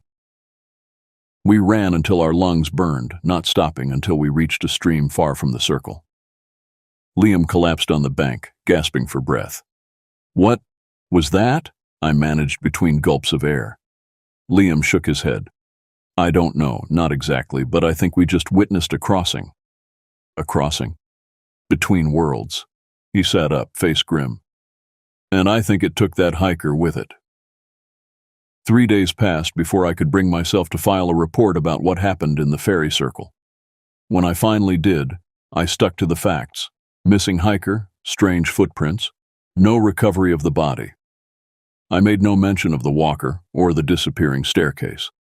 Neither did Liam in his report. The official conclusion: the missing hiker likely succumbed to exposure in a remote area. The search was called off after a week. Life at the ranger station attempted to return to normal, but I could feel the tension among those who knew what had really happened. I threw myself into routine tasks, trying to forget what I'd seen. But at night in my cabin, I found myself researching similar phenomena. Reports of staircases in wilderness areas weren't as uncommon as I'd thought. They appeared in folklore across cultures, often described as thresholds or gateways. And the walker, accounts of similar creatures emerged from nearly every wilderness area in North America. Most were dismissed as Bigfoot sightings, but the details varied significantly from the popular conception. These beings were described as guardians or gatekeepers, not simply wild creatures avoiding human contact. 2 weeks after the incident, my friend Mac arrived for a planned visit. He'd been eager to photograph the fall colors, unaware of what had transpired in the forest. I debated whether to tell him what I'd seen, but decided against it. What could I say that wouldn't sound delusional? The evening of his arrival, we sat on my porch drinking beers and catching up. The conversation eventually turned to my work. So, found any more mysterious staircases? Mac asked with a grin. I forced a laugh. Not recently. I still think it's some artist's installation, or maybe old foundations from logging days. Maybe, I conceded, not wanting to argue. Mac studied my face. You're different, you know, since you started this job. How so? More serious. Like you've seen something that changed you. He took a pull from his beer. The forest gets to people that way sometimes. Before I could respond, a knock came at the door. It was Kelly, her expression tense. Sorry to interrupt, she said, glancing at Mac. Liam needs you at the station, now. What's happened? I asked, already reaching for my jacket. Another hiker missing, in section 13. I felt a chill. I'll be right there. I'll come with you, Mac offered, standing. Kelly hesitated, looking to me for direction. It's fine, I assured her. He's just visiting. The drive to the station was tense and quiet. When we arrived, Liam was in the briefing room with several other rangers and search personnel. He raised an eyebrow at Mac's presence but didn't comment. The missing person is Emma Lynn, 24, experienced hiker. Liam began, pinning a photo to the board. She was supposed to check in with her boyfriend via satellite phone 6 hours ago. When she didn't, he alerted authorities. Her last known position was here. He pointed to a map of Section 13. My stomach dropped. It was near the ferry circle where we'd seen the walker. We'll deploy at first light, Liam continued. Standard search and rescue protocols. Teams of 2, grid pattern. As the briefing concluded, Liam pulled me aside. Your friend should stay here, he said quietly. He's a good hiker, I argued, and an extra pair of eyes. This isn't about his capabilities, it's about what we might find out there. He already knows about the staircases, I pointed out, and he doesn't believe they're anything supernatural. Liam sighed. Fine, he's your responsibility, but keep him away from any structures you find. I nodded, though I doubted we'd encounter anything like what we'd seen before. Lightning rarely struck twice in the same place. The search began at dawn, with Mac and me assigned to the western approach to the ferry circle. The morning was misty, reducing visibility to a few dozen yards in places. The forest felt unusually quiet, no birdsong, no rustling of small animals in the underbrush. So, what exactly are we looking for besides the hiker? Mac asked as we hiked. What do you mean? I mean Kelly's face when she came to get you, and Liam's warning about structures. There's something you're not telling me. I considered lying, then decided against it. Mac deserved the truth, especially if we were heading into potential danger. Remember those staircases I mentioned? They're real, and they're not natural. Mac laughed, then stopped when he saw my expression. You're serious. Dead serious. And there's something in these woods that guards them. Something that took the last hiker who went missing. I told him everything. The walker, the disappearing staircase, the fairy circle. To his credit, Mac listened without interrupting, his skepticism gradually giving way to concern. That's hard to believe, he said finally. I know. I wouldn't believe it either if I hadn't seen it myself. We continued in silence for a while, the mist thickening around us. Visibility dropped to just a few feet in places, forcing us to stay close together. Shouldn't we be calling out for her? Mac asked. The missing hiker? I nodded, though something in me recoiled at the thought of making noise in this unnatural stillness. Emma, I called. Emma Lynn, Park Rangers. No response. We continued calling periodically as we hiked, our voices seeming to fall flat in the dense mist. After about 2 hours, we reached a small clearing. The mist was thinner here, allowing glimpses of the sky. In the center of the clearing stood a familiar sight, a stone staircase, though not the spiral form we'd seen before. This one was straight, leading up about 15 steps to a small platform. Is that... Mac's voice trailed off. Yes, I confirmed grimly. Don't approach it. Mac stared at the structure. It's just sitting there, no supports. How is that possible? That's the question, isn't it? We circled the staircase at a safe distance, looking for any sign of Emma or the walker. The ground around the structure was oddly bare. No plants grew within about 10 feet of it. Look, Mac pointed to the ground near the first step. Footprints. Small human footprints led directly to the staircase. There were no prints leading away. She was here, I said, feeling sick. She climbed the stairs. Maybe she just continued past them, Mac suggested. Then where are her outgoing prints? Before he could respond, a whistle sounded from the forest, the same eerie call I'd heard before. Another answered from behind us, then another to our right. What is that? Mac whispered. Trouble. We need to move. I keyed my radio. Liam, it's Natanoj. We found a staircase in a clearing about 2 miles west of the fairy circle, footprints leading to it, and we're hearing the whistling. Static answered me. I tried again with the same result. Radios don't work near the stairs, I realized aloud. We need to get back to where we can call for help. We turned to leave, but the mist had thickened again, obscuring the way we'd come. The whistling grew closer, more insistent. Which way? Mac asked, fear evident in his voice. I consulted my compass, but the needle spun wildly, useless. I'm not sure. A crashing sound came from the tree line, branches breaking under heavy weight. We froze, watching as a dark shape emerged from the mist. The walker. It stood at the edge of the clearing, watching us with those black, expressionless eyes. Behind it, smaller figures moved in the mist, the same creatures we'd seen before. What the hell is that? Mac's voice was barely a whisper. Don't move, I warned. Don't run. The walker took a step forward, then another. It stopped about halfway between the tree line and the staircase, regarding us with what seemed like curiosity.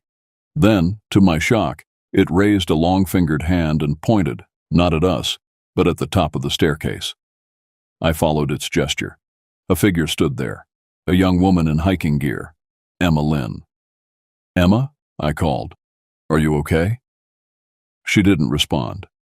Her expression was blank, her eyes fixed on some point beyond the clearing. We need to get her down, Mac said, taking a step toward the stairs. I grabbed his arm. Wait, something's not right. As we watched, Emma turned and continued climbing, though there were no more steps, just air. Like the hiker before, she simply disappeared. The walker lowered its arm and emitted another whistle. Lower pitch this time, almost mournful. The creatures in the mist answered, their calls forming an eerie harmony.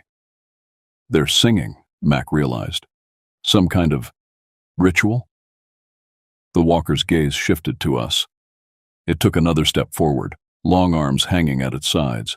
I tensed, ready to run despite knowing it was futile.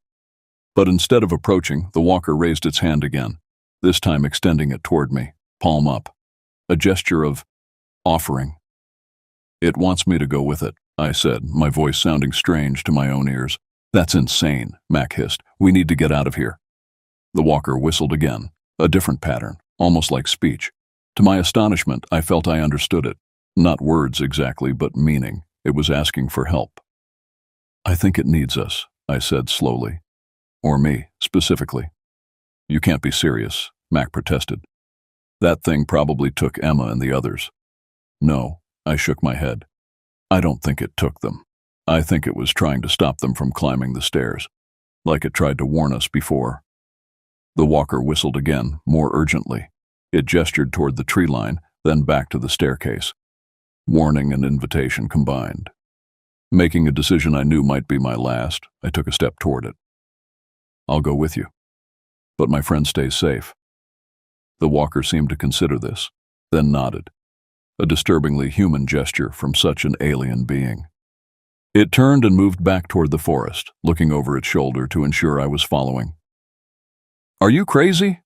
Mac grabbed my arm. "You can't go with that thing." "I have to," I said, surprised by my own certainty. "I think it's been trying to communicate all along. The missing hikers, the staircases. There's something bigger happening here that we don't understand." "Then I'm coming too," Mac insisted. "No. If I don't come back, someone needs to tell Liam what happened." I pressed my GPS tracker into his hand. "Get back to the ranger station. Tell them everything." Before he could protest further, I turned and followed the walker into the mist. The walker moved swiftly through the forest, its long strides forcing me to jog to keep up. The mist seemed to part before it, closing again behind us like a curtain. I had no idea how far we'd traveled or in what direction. The world had narrowed to just this strange journey through the trees.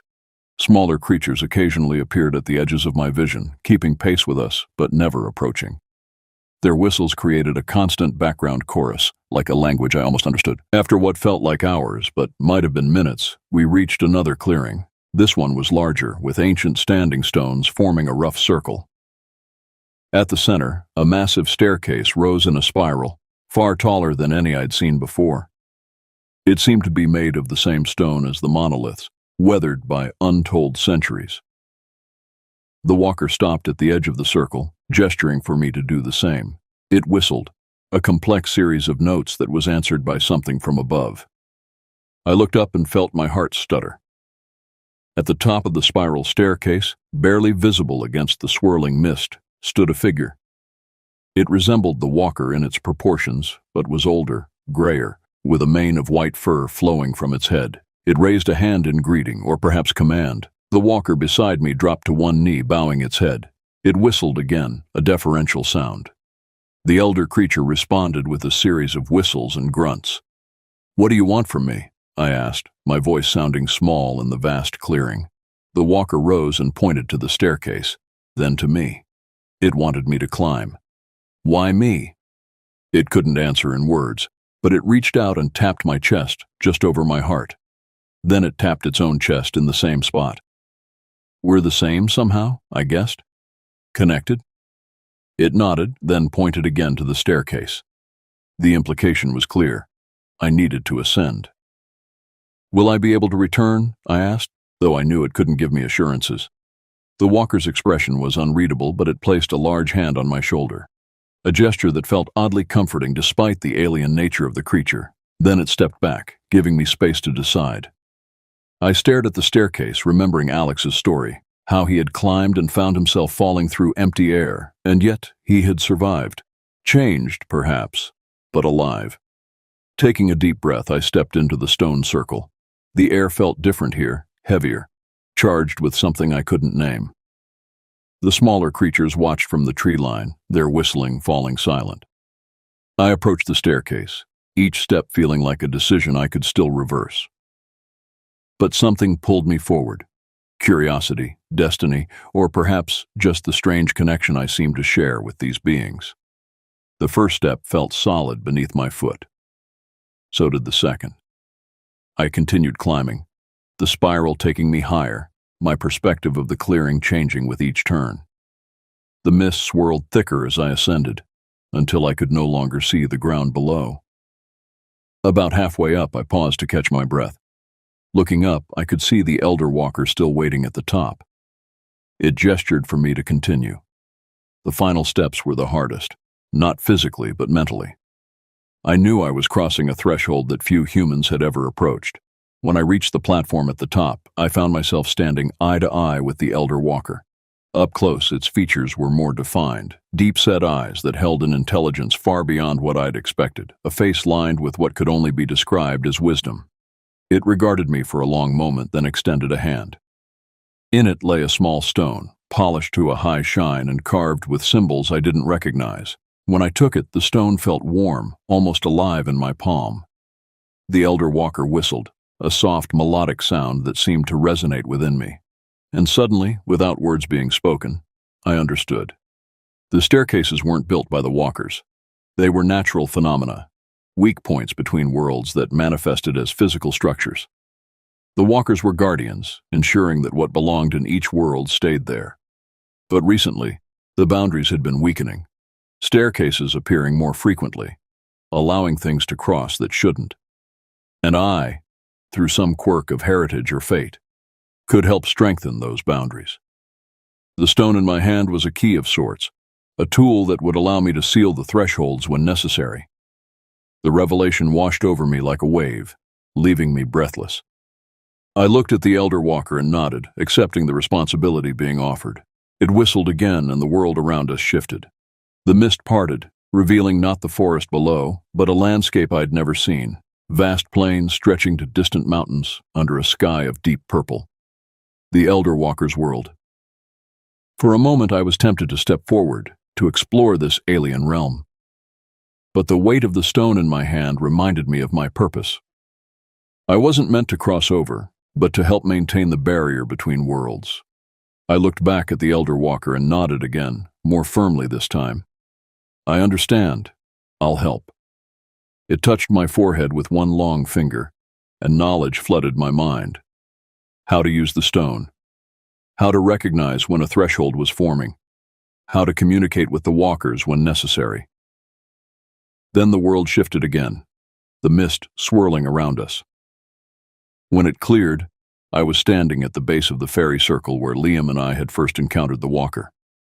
But the staircase was gone, the ground where it had stood unmarked except for a small circle of white stones. I walked back to the ranger station in a daze, the stone safely tucked in my pocket. It was nearly dusk when I arrived. Mac and Liam were there with a search party preparing to go looking for me. "Where the hell have you been?" Liam demanded. "Mac said you went off with that thing." "I did," I confirmed, "and I learned what's happening in Section 13. I told them everything, or at least everything I thought they could understand.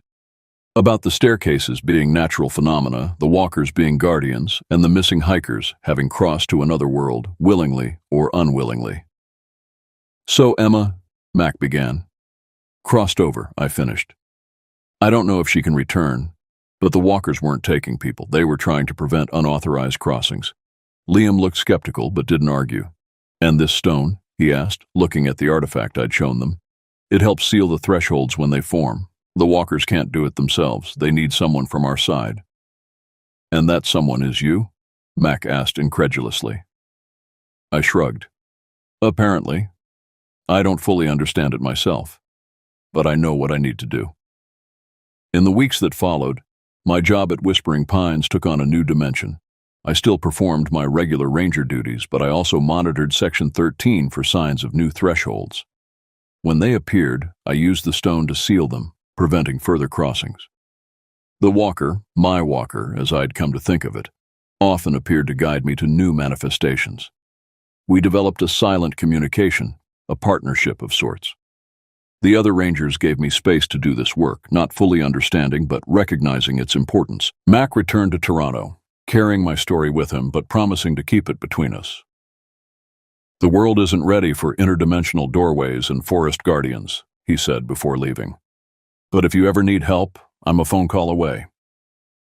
One evening, a month after my journey up the spiral staircase, I sat on my cabin porch watching the sunset over Crystal Lake. The stone lay warm in my palm, its symbols catching the fading light. A movement at the forest edge caught my eye. The walker, watching from the tree line. It raised a hand in greeting, and I returned the gesture. Then it was gone, melting back into the trees it guarded. I looked down at the stone, feeling its weight, not just physically, but the responsibility it represented.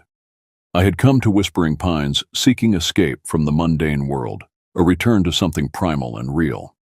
What I'd found was beyond anything I could have imagined. A hidden world existing alongside our own, separated by the thinnest of veils. Ancient beings with their own purpose and culture, and my place among it all, not just a ranger of the national forest, but a guardian of the threshold between worlds. The sun dipped below the mountains, casting the lake into shadow. Night was falling, and somewhere in Section 13, new staircases might be forming. New crossings might be attempted. But now I would be there, stone in hand, ready to maintain the balance between worlds. I stood, gathering my pack for a night patrol. The forest awaited, with all its mysteries and dangers, and I, Natanoi, guardian of the forest, would answer its call. The cold bit at my face as I trudged through knee-deep snow toward the ranger station. Denali loomed in the distance, its peak shrouded in clouds that threatened more snow. 3 years into my position as a park ranger in the Alaskan wilderness, and I still hadn't grown accustomed to the brutal winters. But something about this vast emptiness had always called to me. My grandfather, who carried the name Dakota, friend to all, had been a ranger here decades ago. His stories of the wilderness, the raw beauty, and the unexplainable things he'd witnessed had captured my imagination from childhood. When the position opened, I didn't hesitate.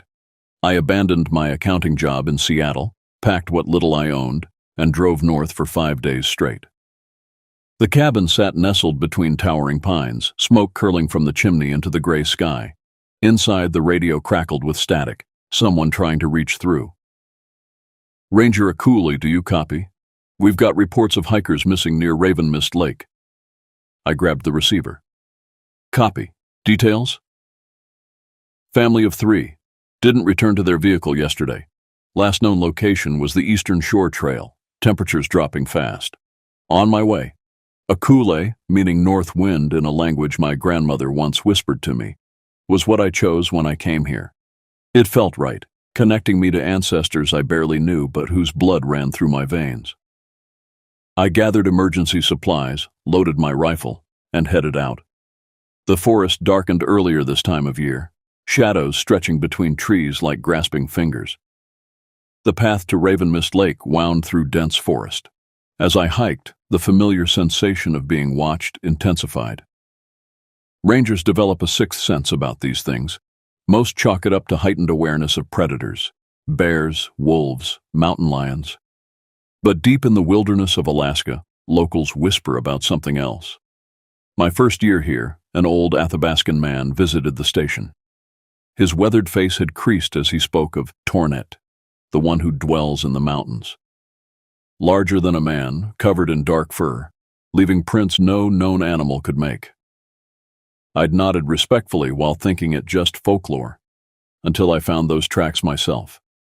Massive impressions in mud, 5-toed, nearly 18 inches long. I'd photographed them, sent them to the Wildlife Research Center in Anchorage. They responded with scientific explanations, bear tracks distorted by melting snow, hoaxes, misidentifications. But I knew what I'd seen. The trees thinned as I approached Raven Mist Lake, now partially frozen. The fading light glinted off the ice, creating eerie patterns. I called out for the missing hikers, my voice echoing across the water. No response. I spotted their campsite on the far shore. Tent collapsed, supplies scattered. Not the organized departure of experienced hikers. Something had gone wrong. Tracks led from the campsite into the tree line, human footprints, running. I followed them, noting how they veered erratically between trees. These people had been fleeing something. The footprints ended at a clearing where the snow had been disturbed in a wide circle. In the center lay a single boot, child-sized. My stomach tightened. Something about the scene felt wrong. unnatural. The surrounding pines seemed to bend inward, watching. A cracking sound echoed from behind me. I spun, rifle raised. Nothing. The forest had gone silent.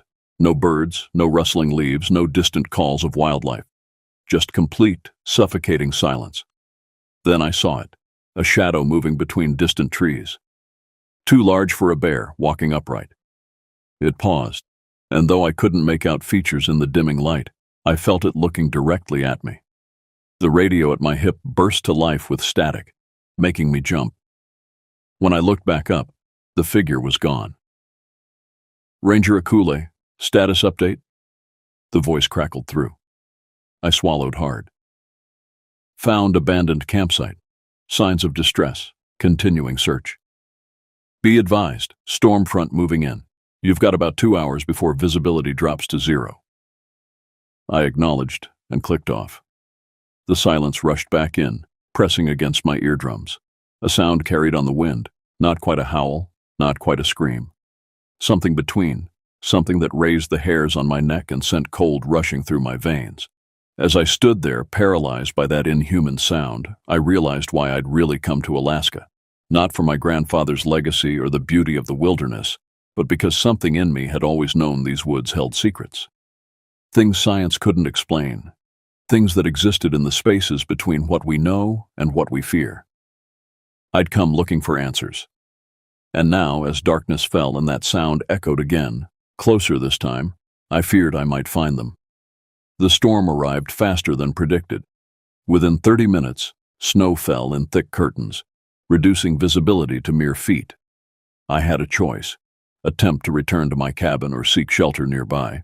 With the temperature plummeting and the missing family still unaccounted for, I opted for the emergency shelter a quarter-mile north. The small wooden structure, little more than a glorified shed, had saved lives during sudden weather changes. I pushed through the worsening conditions, my headlamp barely cutting through the whiteout. When I reached the shelter, I noticed the door hung open, swinging in the wind. Inside, supplies were strewn across the floor. Someone had been here recently.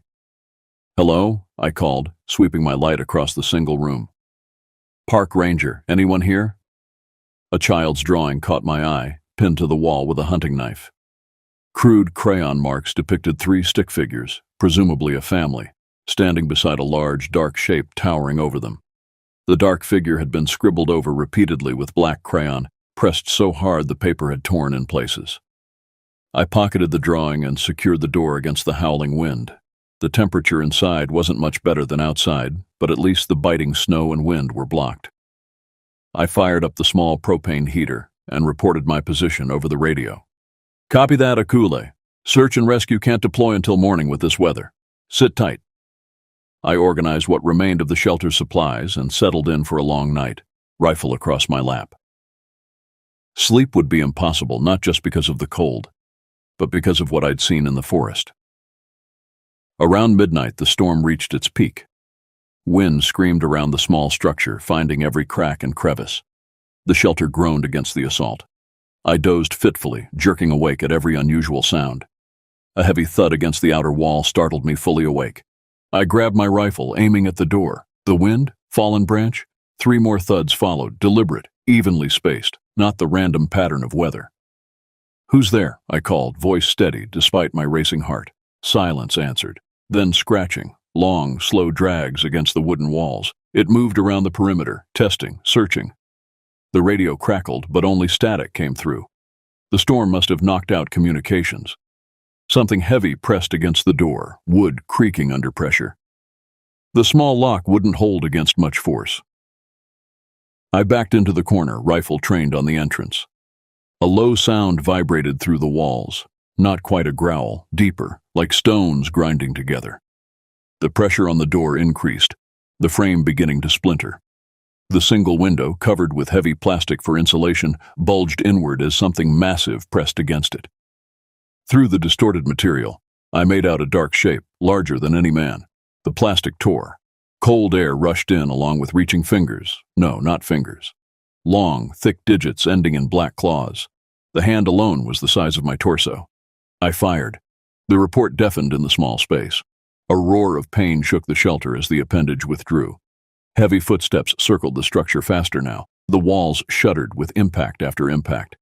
The creature was trying to bring the shelter down around me. In the chaos, I noticed something I'd overlooked, a small trapdoor in the floor, likely accessing storage space.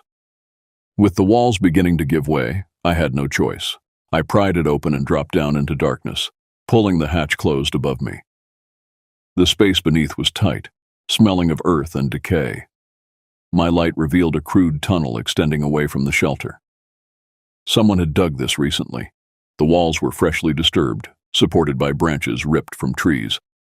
Above, the shelter collapsed with a thunderous crash. The creature's frustrated roars filtered down as it searched the ruins. I began crawling through the tunnel, away from the sounds of destruction. The passage extended nearly 50 yards, eventually opening into a natural cave formation, and there I found them, the missing family, huddled around a small fire, father, mother, young daughter. Their faces were haggard, eyes wide with fear. "Ranger," the man whispered. "Thank God." "What happened?" I asked, keeping my voice low. The woman pulled her daughter closer. "We were camping. It started watching us the first night, just staying at the edge of the light. We thought it was a bear. The second night it took our food," the man continued. "Moved so fast. Bigger than anything I've seen. We tried to leave," the woman said, "but it herded us away from the trail, toward the lake. We found the shelter, but it followed. The tunnel was already here, like someone knew we'd need it. The tunnel's existence disturbed me almost as much as the creature. How long had this been happening? Were there others who knew about the thing in the woods, who had prepared escape routes?" The girl looked up at me, eyes hollow with what she'd witnessed. "It wants to keep us," she whispered, "like the others." "What others?" I asked. The father shook his head. "We found things in this cave, belongings, IDs, some dated years back." He pointed to the rear of the cave where a pile of backpacks, clothes, wallets lay. Evidence of other visitors who never made it out of the wilderness. A rumbling sound echoed through the tunnel. The creature had found our escape route. We had minutes at most.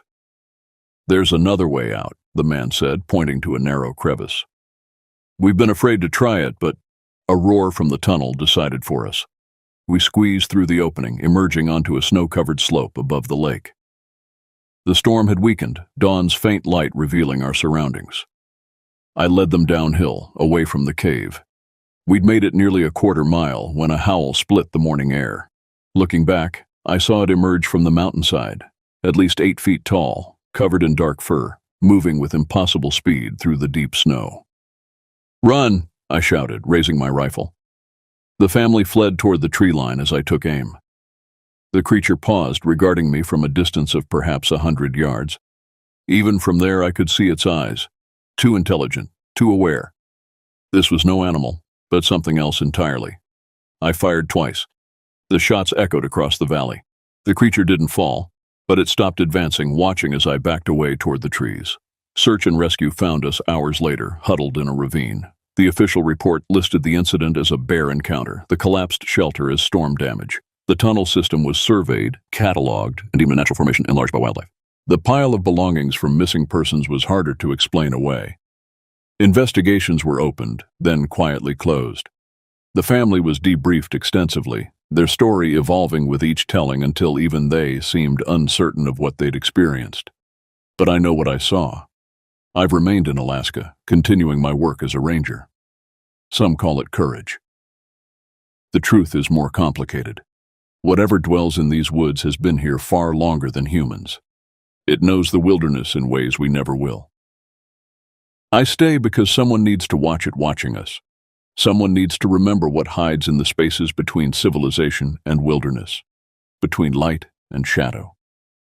And sometimes, in the deepest winter nights when the northern lights dance above and the forest falls silent, I hear that grinding sound, like ancient stones being moved after centuries of stillness, and I wonder if it remembers me too.